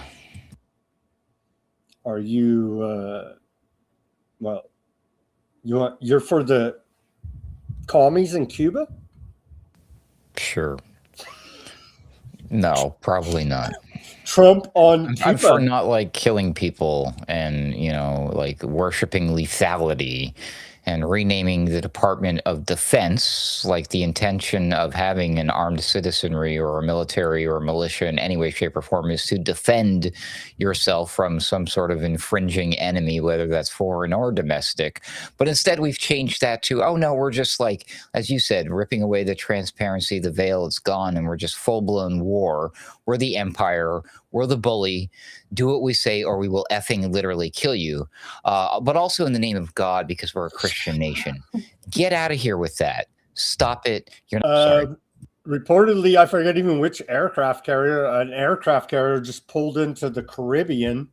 It's looking like we're going to make a move on Cuba. Here's Trump earlier today on Cuba. Cuba's next, they keep telling us. Regarding Cuba, there was an aircraft carrier that just arrived there this week, a Nimitz aircraft carrier. Are you sending that there to intimidate the Cuban government? No, not at all. The Cuba, look, it's a failed country. Everybody knows it. They don't have electricity. They don't have money. They don't have really anything. They don't have food. And we're going to help them along, and we're going to help them because the people, because number one, I want to help them. I don't want to on a humanitarian basis, but we have the Cuban American population, much of it living in Miami and Florida.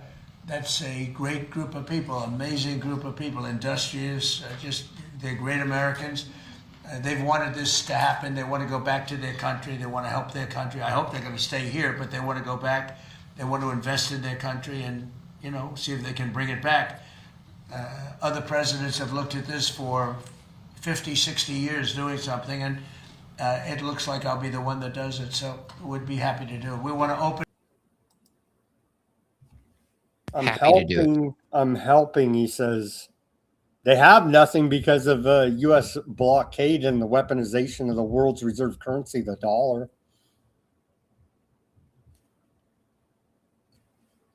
I'm helping.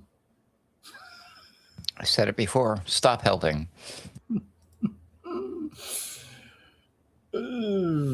Trump, he said he's helping the Cubans on a humanitarian basis. I think a bomb by when we start bombing them, and they're like, yes, we like being bombed, right? Every country that America bombs, the people love it. That's that's known, right? If you get U.S. bombs dropped on you, it's to help you, and the people reciprocate that with their love. Thank you, sir. May I have another? That kind of routine, yeah. Man, Pakistani Prime Minister Sharif will travel to Beijing Saturday for a 4-day visit in China. So all those big dogs that actually live over there, they got to live with each other. That have borders, Russia, China, Pakistan, Iran, they're all meeting up. They're all meeting up there and winking back. Yeah, we love you, America. We love you, bro. It's not good. So that meeting's coming up. And then the interest of time, we won't do a deep dive, but just to show you, I did ask Simon, is there any details that we need to report about this big Russia-China meeting? And he said, yeah, there is. And this is the rigmarole you got to go through, because Russia is influencing our minds with their propaganda. But to actually get a message from Russia, you have to go to their Telegram channel here. And this is via Simon. Shout out to Simon, because he's on top of the deep research, actually reading the government documents, what they're actually saying. So you got to go to their Telegram channel. You got to click the link. Then you go to the Russia channel. It's in Russian, but I already translated it into English for us. And then we can actually hear what the Russians are actually saying about their meeting with China. So it's quite a process here now. A joint declaration of the Russian Federation and the People's Republic of China on the formation of a multipolar world and international relations of a new type.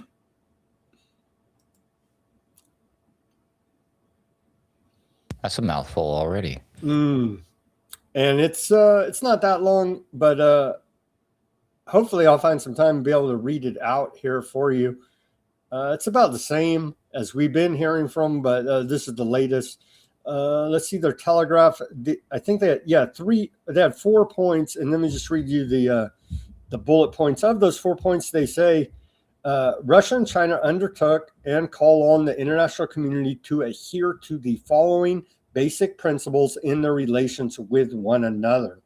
So this is like, Big Brother saying kids or dad, right? They're like the adults in the room, and they're like, kids, come on.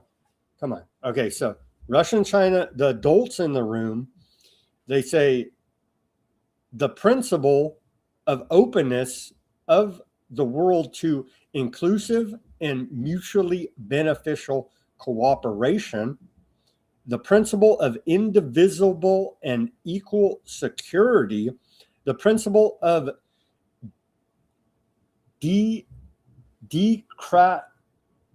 I can't even pronounce it, of international relations, of democratization of international relations and improvement of the global governance system. They're talking about the UN. The diversity of world civilizations and values. And then they go into the details in each of those sections in this communique by the Russian government there. And we'll hopefully, if I can get some time, go into a dive on that for the details. And there'll be like one person nerd, foreign policy nerd, that wants to actually know or care what they say, or just listen to Fox News and bomb the hell out of Russia and start, hot World War III. I don't know. It's up to you guys out there. But Russia and China want to continue under the United Nations framework for global governance, is essentially their pitch, as America's pulling back and saying, we're going to do our own thing over here and not follow any liberal international order rules as it was laid down after World War II. We're in a new era, a new world order, and we're doing our own thing over here. So Trump's got his board of peace, and Trump being the president of the country who just changed the Department of Defense to the Department of War. It all makes perfect sense. Russia and China say they want to maintain a global balance of forces and improve, and looking for improvement of the system of international relations. They all see, I was talking about this yesterday or the day before. All these other guys are like PhD level academics, diplomats who act like, treat everybody with respect and follow all the official rules and are cordial and this, that, and that. Trump goes in there, bull in a China shop, F you, and here's Kushner to sell you a freaking real estate deal. And the rest of the world's like, what? This guy doesn't know anything about our relations, about the history, about the technology they're trying to negotiate over. Like literally nothing. And a few of them have said it. And that's who is representing America to these high level intellectuals in all these other countries. It's like all these other countries, the PhD level sophisticated ones are like Stephen King chapter that spends like 42 pages describing a tree in the forest with great excruciating detail. And then like the other side here is like, it's the kid's book with the color of the square, and it's the trans person reading it in the public library. Yeah. That's a pretty good analogy. That's the level we're on here now. And the rest of the world's just like, nah. You guys... And then they're like, but that's not even a tree. Shut up. Are you a TDS? Shut up, you damn commies. Oh my gosh, we're in a world of hurt over here when our top negotiator is Jared Kushner. Okay, we're in a world of hurt, and he don't give a damn about America or you and I or anybody here. He's out for his own self-best interest, and he's an ultra Zionist on top of it. Okay. Okay, continuing here. Trump said the United States will be sending an additional 5,000 troops to Poland. As I saw some reports out there that they're saying Russia's now maybe using nuclear weapons, like lacing some of their bullets with uranium or something like this, or their drones actually, was one report out there. I don't know. Russia is pumping up their fear mongering of nuclear weapons. They just did a big nuclear weapons test, and they showed fancy missiles being shot up, and they say we'll blow up the world. Basically, don't F with us. You know what I mean? So all that's going on. Yeah, this isn't good. Yeah, I was wondering this whole time with us kicking the hornet's nest over Iran. Iran is not necessarily the problem. It's like other countries that have nuclear stockpile weapons, such as Russia, China, stepping up and getting involved over that. So yeah, again, why now we're like, well, let's go poke the Russian bear again and just keep poking all these bears and these hornets' nests. What the F are they doing? They really are trying to start World War III. Russia's flexing big time. They're flexing big time, saying F around and find out, basically. Well, and so as I read, so is all the places. So are all of the suspects. So I'm like, yeah, it seems like they're going to do something. But remember that there's these reports that seem pretty legitimate.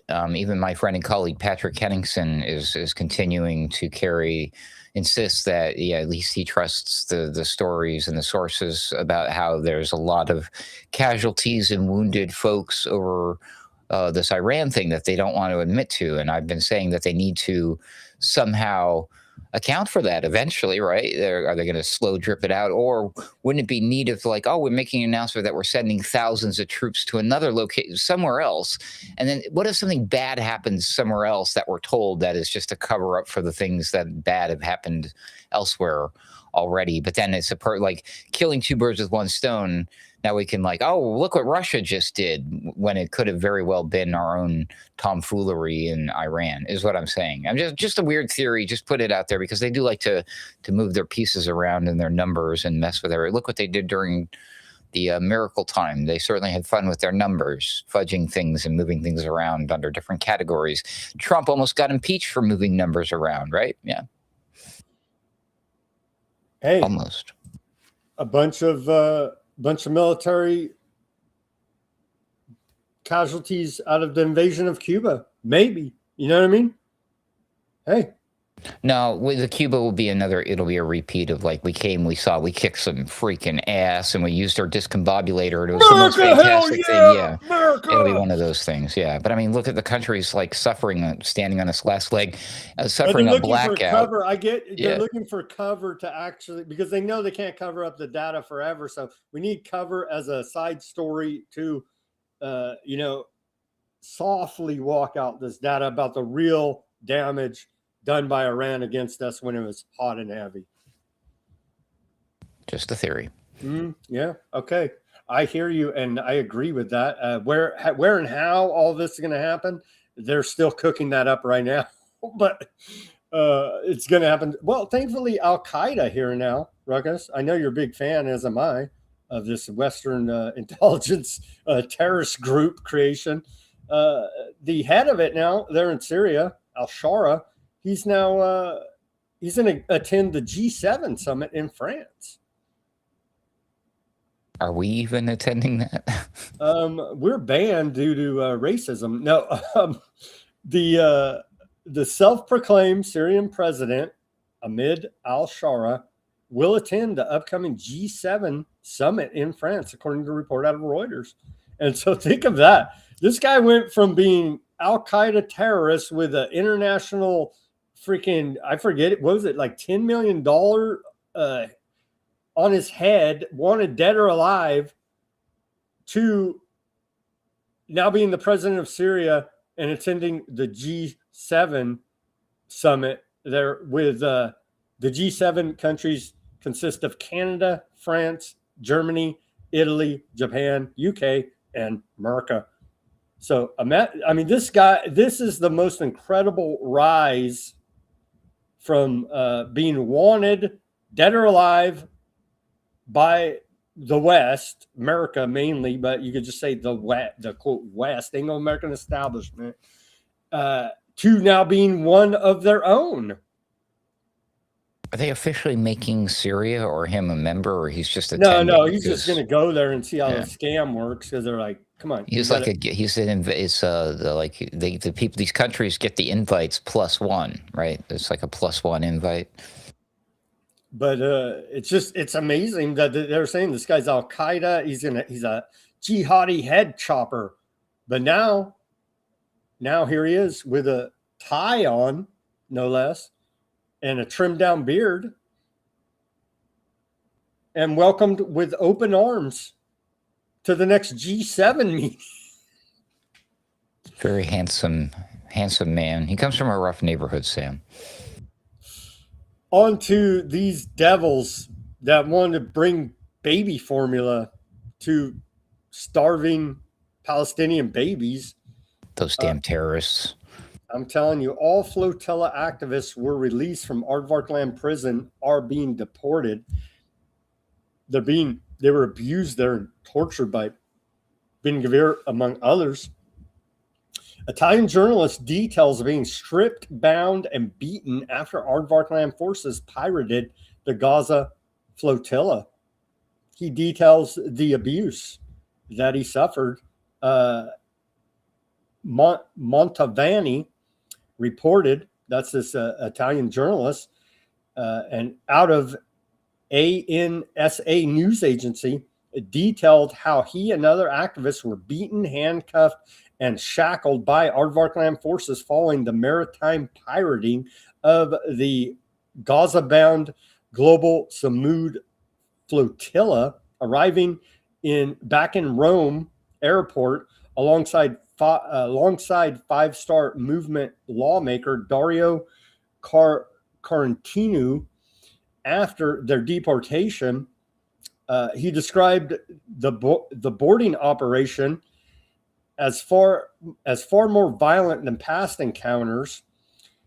He says he witnessed severe injuries among the passengers, including suspected fractures to arms and ribs, and noted that even women were struck during the assault.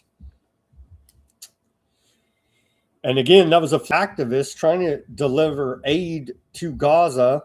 It consisted of 50 vessels with 400 international activists from 44 different countries.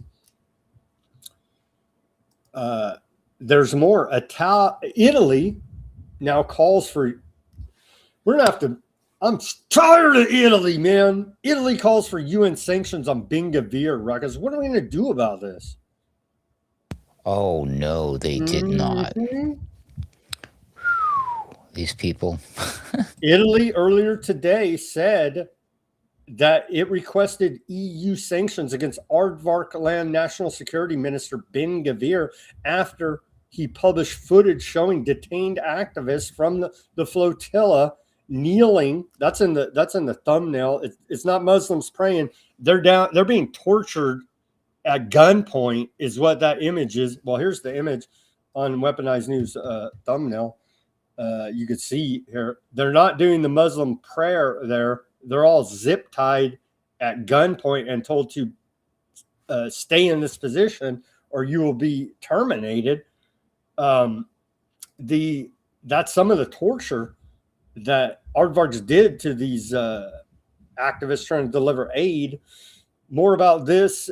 Italian Foreign Minister Tajani said the activists had been subjected to harassment and humiliation in violation of basic human rights, while Prime Minister Meloni, the blonde woman, right, says demanded the immediate release of detained Italian activists and an apology from Aardvark Land.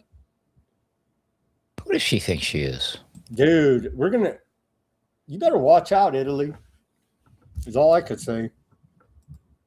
Here's some of the abuse you could see from some photos that came out. Yeah, that's fine. It's just a scratch. That right there, yeah. So they beat the hell out of these people is what they did. I guess they're lucky they didn't whack them. You know, it's because they were a little rough and did some messed up stuff the first time they did this when they detained everybody on the first roundup, right? With the one with Greta, and then but they got away with it. So they're like, well, I guess we can push it a little bit further this time. What's going to happen the next time? They're just going to shoot these people. Just a heads up. They'll just whack their boat and say, well, they were drug traffickers. There you go. Hey, there you go. Good idea. Brilliant. Smart, Sam. You should be you should be in politics, I think, in this current administration somewhere. Maybe run for office in Aardvark land. Ireland and Spain also back calls for EU sanctions, with the Spanish foreign minister Al Barnes describing the treatment as monstrous, disgraceful, and inhumane. France summoned the Aardvarkland ambassador. I think we reported on that yesterday. Germany ambassador to Aardvarkland called the treatment wholly unacceptable. We're going to have to freaking... You're done, Europe. You hear me? You're done. A Viking army, Aardvarkland soldiers testified to systemic looting in southern Lebanon. So while they're leveling the place and they forced over 1 million Lebanese to evacuate or be whacked, Aardvarkland soldiers occupying southern Lebanon report systemic looting of civilian homes and businesses, along with widespread destruction of villages and infrastructure, while commanding officers looked the other way, according to a report out of Aardvark's own newspaper, Haaretz. So there you go. Curious, are the most popularly stolen items women's underwear? 5 soldiers from different backgrounds gave testimonies of the battlefield culture akin to a, quote, Viking army where discipline gives way to moral disintegration, and a lawless environment in which officers turn the other cheek more often than not. For most of the senior commanders, it did not matter. Soldiers looted even when the brigade commander came to visit, and he continued to turn a blind eye, one soldier testified in this report out of Haaretz. That's another example of this. You let 1 or 2 of them get away with it the first time, and yep, here we are. Yep. The ongoing leveling campaign and land theft in southern Lebanon continues. There's images. They're leveling the place. Earlier today, Dropsite News reports at least 16 Lebanese were killed and 35 injured in Aardvarkland attacks across southern Lebanon yesterday, according to the Lebanese Ministry of Health. But I'm sure they were all Hamas or Hezbollah, or which one are they again? Houthis? No, yeah, Hezbollah. No, it was all civilians. Oh, snap. That just keeps happening. Damn it. But they could have been recruited into Hezbollah in the future. Obviously. They probably supported them by just being there in the same area as them, right? About the same thing, yeah. So this woman is out there reporting still, Courtney Barnew. Let's hear her report from the ground. This is about 12 hours ago. Since the ceasefire March 2nd, there, Lebanese Aardvarkland ceasefire, according to Lebanese Ministry of Health, 3,089 Lebanese civilians have been killed and 9,397 injured. More than 200 of those killed were children. And so, but they were going to grow up to be Hezbollah someday, Ruckus. So it's justifiable. Is that even the official story? I mean, is there No, even a reason that's what they given say anymore? that's what they say about the Palestinians. They were going to grow up to be Hamas. Yeah, I know. So, but what's up with the Lebanon thing? I mean, do I'm they keeping even? their I mean, narrative going for them. I'm trying to help the aardvarks, bro. Come on, they need some help. yeah, I understand, but I'm. What is the official? Are they just doing the U.S. thing where it's like we don't even need a reason anymore because they had a reason and then they had a different reason for the Venezuela thing, right? Like, so what's the reason anymore? What's Because left? Why there's a are we just ceasefire. randomly destroying, targeting civilian infrastructure, just killing civilians in Lebanon? Hello, world, wake up! Hello, where are you at? Is it only Italy? Is paying attention to any of this kind of stuff? Anyway. Because their evil God told them 3,000 years ago it's their land. That's what they say. Here's a on-the-ground reporter, Courtney Bonanu. Hi, I'm reporting to you again from the town of Douar, where the Israeli army yesterday committed another massacre of civilians, killing 5 and injuring 2. As you can see, many local animals were also hurt in the strike because this, if you look around, you'll see that this is a very densely populated residential area. Let's go back here. Yeah, you don't care about women and children. Maybe you care about the cats there. America? I don't know. Okay, continuing with the report. Quite horrific indeed. They're even injuring that and trying to kill the cats and dogs. Residential area. Many homes were destroyed here. Multiple cars, including a school bus, was also destroyed in the attack. The Israeli army yesterday attacked 25 towns with airstrikes and artillery shelling. And the Israeli army is committing acts of genocide here in South Lebanon. Just a reminder.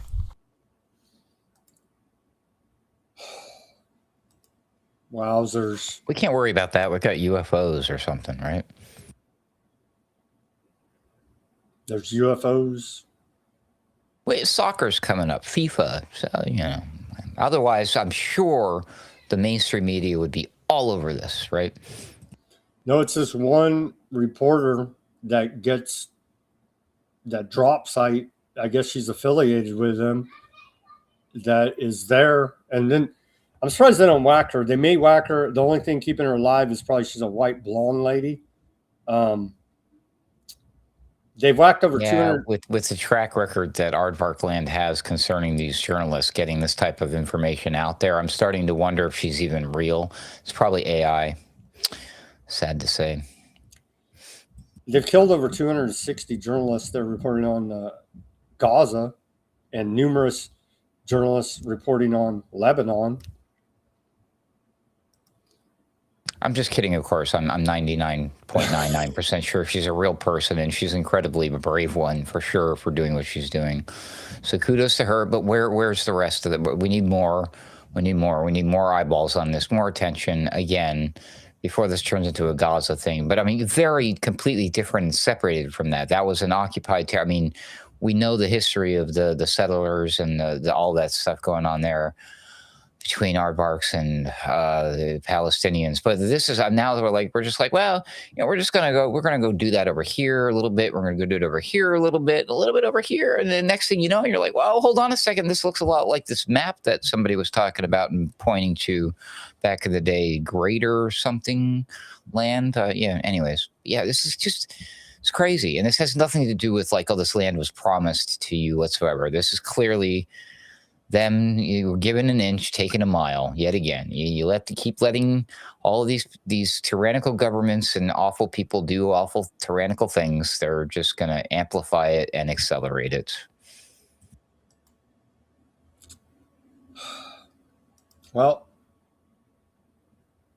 an Aardvark Land quadricopter drone dropped a bomb in a civilian gathering in northern Gaza earlier today. In the last 24 hours, killing a 13-year-old and wounding 2 others. In southern Gaza, emergency crews recovered the bodies of 3 more Palestinians killed by Aardvark Land forces. Medical teams retrieved 2 of the deceased, identifying them as an aid truck driver who was shot in the head by Aardvarkland forces several days ago. Another body was recovered in northeastern Kianis following a separate Aardvarkland attack earlier in the week. So the genocide against the Palestinians continues amid a ceasefire. There. And then the systemic, these ultra-Zionist settlers, here's ultra-Zionist settlers there in the occupied West Bank in Hebron, stealing a flock of livestock. We do have some video of that. Stealing their livestock here.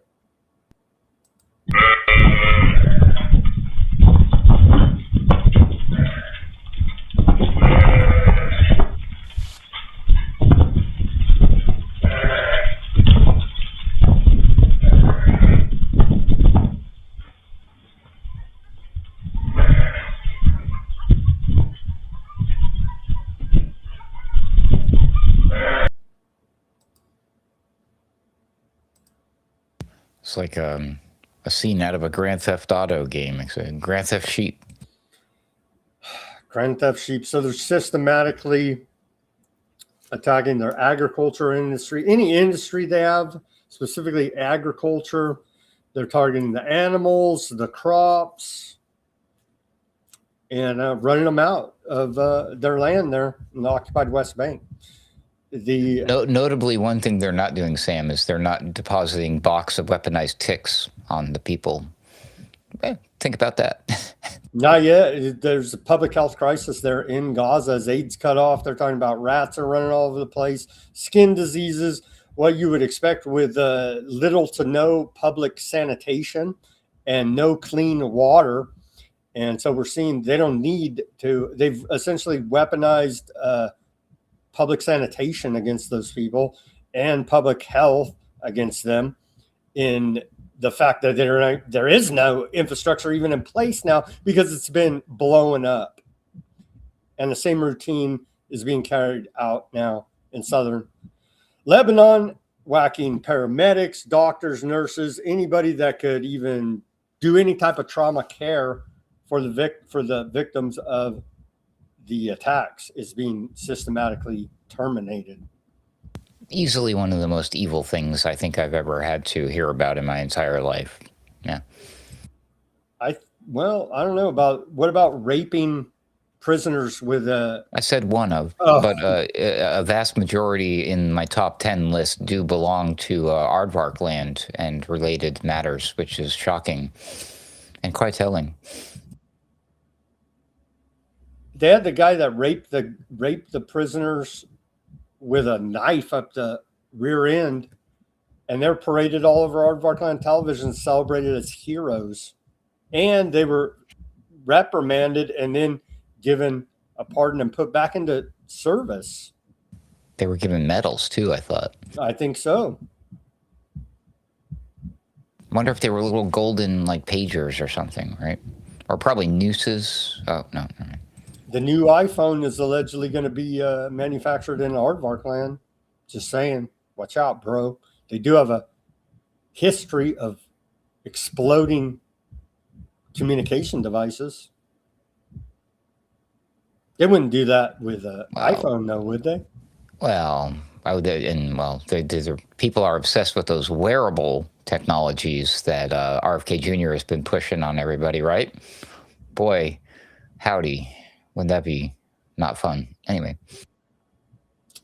Well, if we just get a brain chip like Elon Musk says, everything will be wonderful. Yeah, could you imagine if something went wrong with one of those buggers, huh? You'll be able to go to the mall and a robot, and you just sit down there comfortably, and a robot will do the procedure for you soon here now, Ruckus. I can't wait. It's exciting times we live in. All right, that's all the reporting we got for today. Let's just take a look at some of the headlines. Have we ended the world yet? No, not quite yet. Iran International says Pakistan mediators fresh U.S.-Iran push toward agreement framework. Asia stocks rise as markets cling to hopes that U.S.-Iran war we're seeing a breakthrough. Clings to hopes. That's a headline out of Iran International. Let's see, U.S. sanctions Iran envoy, so a sign of good faith there. More sanctions. Others over Hezbollah influence in Lebanon. The strange afterlife of Iran's firebrand president. What do you make of that? They say they're going to bring Ahmadinejad back into the mix. What do you make of that? Are they going to bring him back in the mix? Who is that again? Or are they just trying to get him whacked?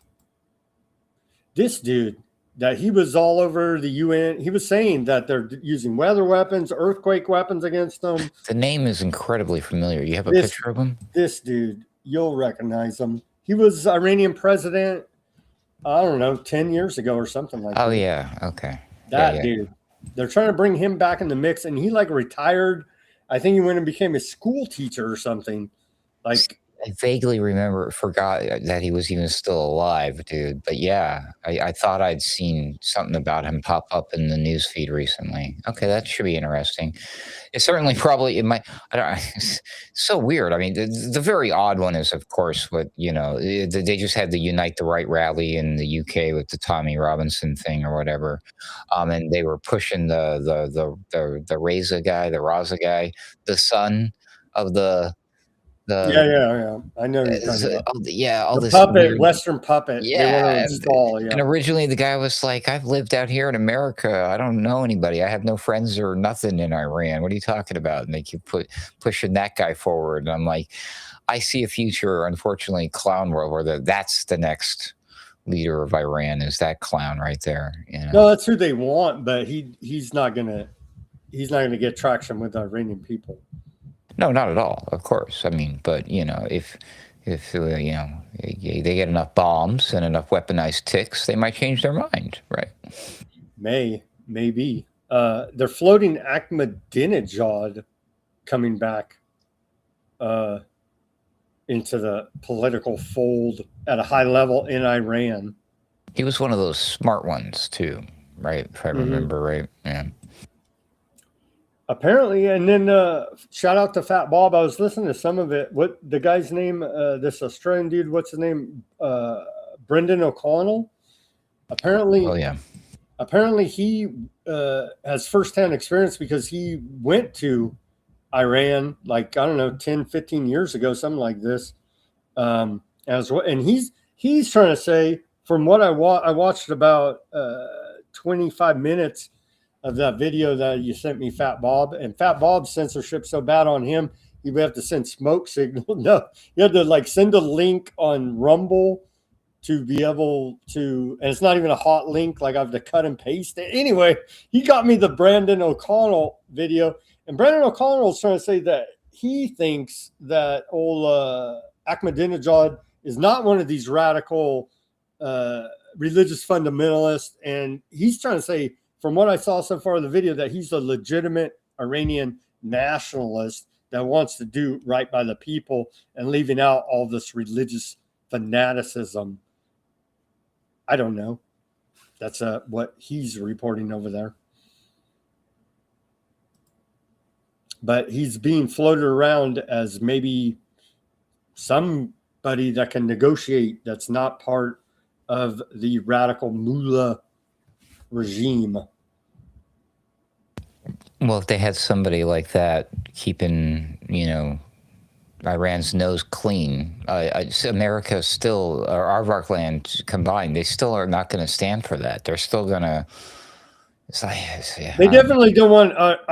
They want to rule Iran as a puppet state, same as pick a or wipe it off the map, or wipe them off. Yeah. If we can't have them be a puppet state, then wipe them out. Yeah, that's your choices.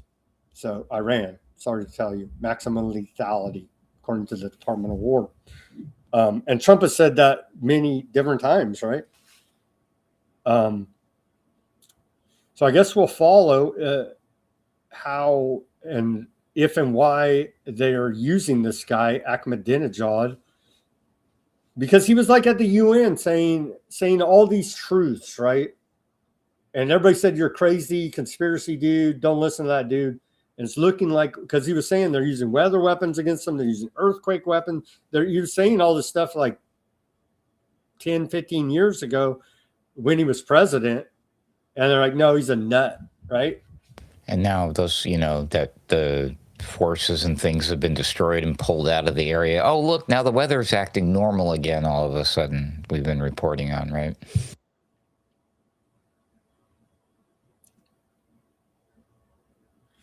They're saying maybe he can be softer with Aardvark land. I don't know. Maybe they'll accept him as a more palatable figure than the dude, because he's not he doesn't wear the turban, right? He's not a radical mullah.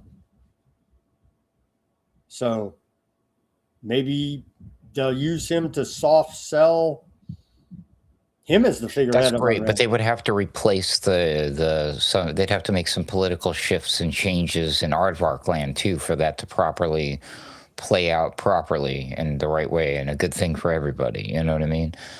I'm very skeptical if that's going to happen. That's all I'm they saying. seem hell bent on death and destruction and bloodlust, and as long as the current regime in Aardvark land is in charge, they're going to go about doing their genocide. It sounds nice, and it might actually be a good thing for the Iranian citizenry. So yeah, it does.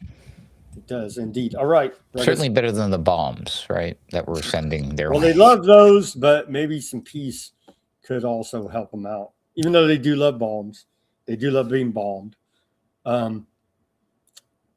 What do you think about those videos? Did you have a chance to see them about? And there was a bunch of Iranian state TV broadcasts where they're handing out AK-47s to the general population. What do you think of that? And teach them how to. I missed it. You haven't seen that? No. There's a bunch. They got the women in the whole burqa outfit, and they're right there changing out AK. You know what I mean? They're assembling, disassembling the whole routine as like a Marine would do. They're like doing it, putting on like workshops, showing there's reports they're handing out to women and children AKs, like their populations being armed with AKs, prepping for a U.S. aardvark land. Well, we know no aardvarks will be hurt because they're endangered species, but a U.S. ground invasion, essentially preparing for such an event to happen, arming up the general population with AKs. Well, they're not that difficult to learn. Just saying. It's a rifle, right? It's a rifle, pretty simple technology, actually. But yeah, so there's a bunch of videos of that going on as well. All right, that's all the reporting we got for today. We're still in a Persian standoff there in the Strait of Hormuz, and there's talk out there that there's some kind of deal maybe possible here. Now, let's pray for peace. But yeah, I'm skeptical and cynical and jaded by all of this. And so I'm very, I don't have high hopes, honestly. Sad to report to you here now, Ruckus. Me neither. Because it feels like the beat goes on, right? The beat goes on. And the beat right now is coming from those war drums, right? I don't know what's up with Odysee. Just did some upgrades. So if you guys are listening on Odysee, shout out to you, but I can't even get to it. I don't even know if we streamed on there right now. Here's what it looks like. Let me just throw that. So Odysee has been done. They did some upgrades. See, it's just confirming. I don't even know if it's live streaming. I try to click and I can't even open it. So I don't know. But if you guys are on the Odysee, thank you guys for tuning in. And in the chat over there, thank you guys. On my end, I can't even access it. So I'll try to clean that up. Shout out to everybody on the X, Bitchute, Kick, Substack, YouTube, and Rumble. Let's go over to the chats here now. Looks like we shook off many of the trolls. Many of the trolls. Oh, we did. If you're a loser, it's your fault. I don't know who these. I'm just jumping in here. Looser. It's hard going back to these sometimes because they might a lot of times they're reacting to the people in the videos or the things on the screen of the news. They may or may not be talking to us or the other people in the chat rooms. It's hard. I hear you. It's hard to get the context, but let me try to go through some of these and address some of the chats here. Jimmy, the maggots, yeah. Wolf says hashtag veterans against Trump, hashtag veterans against Trumpism, hashtag vote blue to save America. Yeah, I don't know if voting blue is going to save us here, but I do like the I'm going to try yellow. I'm voting yellow this year. Let's see. Yes, we are well aware that Donald Trump calls all Americans losers. What was the thing he said? He said, I like to hang out with losers because it makes me feel better, something like that, to paraphrase him. Oh, yikes. There's A-Dub. Shout out to A-Dub. Bing, Billing, Bong. Yeah. Jimmy over there on the YouTube. Everyone that's getting gas, working 40 hours a week, trying to take care of children, according to MAGA, is an American loser. Trump is making money, so shut up, peasant. That's a good take there, Jimmy. That's about the sentiment of MAGA out there right now. I don't know if these are even real people or they're just the bots. But have you thought I thought of this, Ruckus. What if it's Democrat bots that are running all this MAGA hate to demonize Trump backhandedly? That is also a possibility. And I believe there really are MAGAs that have that in their heart as well. What do you think about that? That's far too complicated for the left. I'm sorry to say. They need me as a political strategist because I'd say, hey, let me tell you what's really going to get it. You know what I mean? But I thought of that because I was like, are these people this deranged? I was like, this has got to be. I think. I was like, this is Democrats doing this just to make MAGA look. I think there are a lot of instances out there where people own many, and I mean many, accounts, and they all take one flavor and one stance and do the thing. It's all part of like a grift because it's popular. Engineering. Yeah, and so it's popular right now, and so people take advantage of it. And yeah, there's a lot of bad people out there in this world that are just looking out for numero uno, which is themselves. Yeah. And running all kind of psyops. Scams. Yeah. I mean, it's not a psyop, it's a scam usually. Yeah. Let's see here. Never go full wall kisser. Johnny. Oh, that's clever. There you go. Whatever do you mean? Kissing what wall? Who kisses walls? Hey, I don't know what you guys are talking about. Henry Kissinger, great American patriot, Secretary of State, won the Nobel Peace Prize. All right. Pamela says it's a yearly exercise. Roman Fortress Simps. That was Johnny, but yeah, those are it's two different conversations. One's on Rumble, one's on YouTube. It's like totally disjointed, but yeah, I'm trying to give you guys shout outs there. And I do appreciate you listening to the show and chatting it up there. Bartow on the Rumble says, Kushner bought the former NBA corporate headquarters building.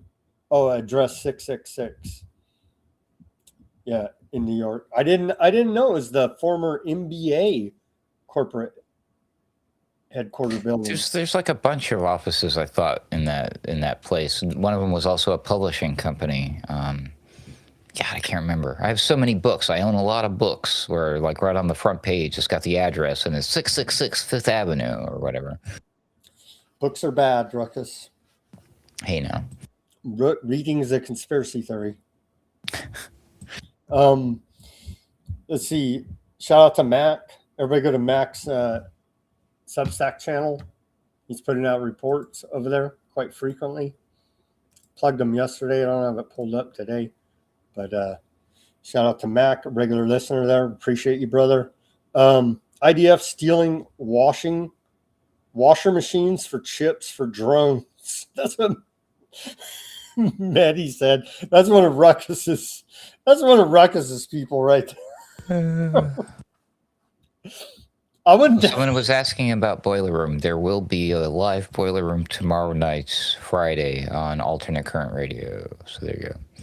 And Snow saying, "Don't bring my people into this." He's talking about the Viking army reference there. Or was he talking about the communists? No, Just kidding, I'm pretty sure he's talking about the Viking army reference. The dog assaults, don't forget those. Yeah, we covered it. Pink on the YouTube. It's like, if you're, I don't know who. It's like the evil mind, they're just cooking up. How do we make these people suffer in the most inhumane, humiliating, horrible way? Because they're violated by Aardvark land, and then they're not accepted back into their own Muslim culture because of that violation. And now they got to face it from Aardvark land and Muslims. So imagine that. And the Aardvarks know this, and that's why they're systemically doing this, to alienate them from their own community, is also a part of this operation, aside from the actual upfront abuse, which is horrific. Glad you mentioned that, in case some people didn't know that, because not everybody takes my frequent advice and goes and does some research by themselves. But yes, in case you didn't know, now you know. I wonder if they have some sort of like an AI. Do they have their own special AI to help them out? They're like, hey, Satan GPT, how can I do some more evil stuff, the worse than the last? Hey, that's a great idea, or whatever it says back to them. I'm just saying, where do they come up with these evil ideas? It's crazy. They have psychological warfare chiefs cooking this stuff up, how to inflict maximum pain and damage to these people, right? For sure, 100%. Let's see. Snow says he's saying there's going to be a false flag at the World Cup. May very well be. Bardo says mobster movies have shown me restaurants and bars without windows.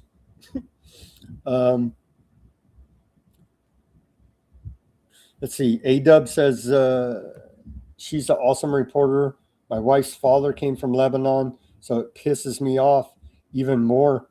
I work with a lady from Lebanon doing accounting work, and yeah, so I know some Lebanese personally as well. Amazing. Let's see here. It is so tragic and cruel that my mind is blown, Def said. And Def's been a victim of state abuse.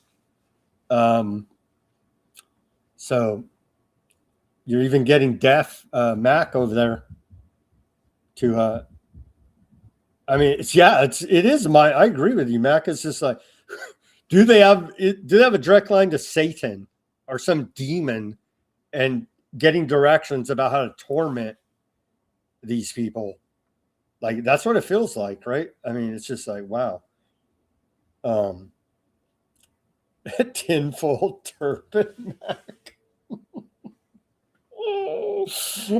Oh man, let's see. Pamela says lots of spaces only have streets facing windows, and many are blown in basement spaces, so it's pretty easy to make them windowless. Lovely says wars are where they find the psychopaths to recruit into the CIA. That was before Facebook and Discord and Reddit. Now they recruit them right off there. Yeah. Wowzers. There you go. Snow with the answer. He said Saturn GPT. That may very well be it. That may very well be it. Its logo is a black cube. It's a black cube. Oh my gosh. That's all we got for today, Ruckus. Any final words before we sign off this broadcast? Thanks for having me. Tune into the Boiler Room tomorrow night after Weaponized News, and then check me out with my friends and colleagues. We'll be doing Sunday Wire. I'm sure me and Hesher, possibly Basil Valentine, will join Patrick Henningsen in the Overdrive segment, as we usually do. And as Bill Cooper reminded us, I'll remind you again, read everything, listen to everybody, but don't believe anything unless you prove it for yourself using your own research. Thanks again, Sam. God bless everybody. Thank you, Ruckus. And now that you mentioned Bill Cooper, everybody go read his book, Behold the Pale Horse. In that book, he says that he was a big UFO alien guy because he got fed a bunch of disinformation by the Navy as a Navy intelligence officer. He went and he was so blown away by it, he went and did his own research, camping outside Area 51 and doing his own reconnaissance. What is going on here? Are there aliens? And he said, after years of research, independently, outside of being fed disinformation as a Navy intelligence officer, he said that all this is actually human technology that you're seeing up there, UFOs or whatever bouncing around. So I don't know. They killed him after he predicted 9/11 shortly thereafter. So I would go back and take a look at the great work of William Cooper, because I think he was pretty right on the money there. All right, friends, as always, everybody do your own research, peace, love, and freedom. Speak out and take action. Have a great rest of your Thursday evening, and we'll be back here on Friday for more Weaponized News. And be sure to hit up the Boiler Room and follow Ruckus and all of his great work at Alternate Current Radio. Here's your, again, the links are all there. Click a couple times, and you can find all of the greatness. Have a great rest of your Thursday evening, and we'll see you tomorrow.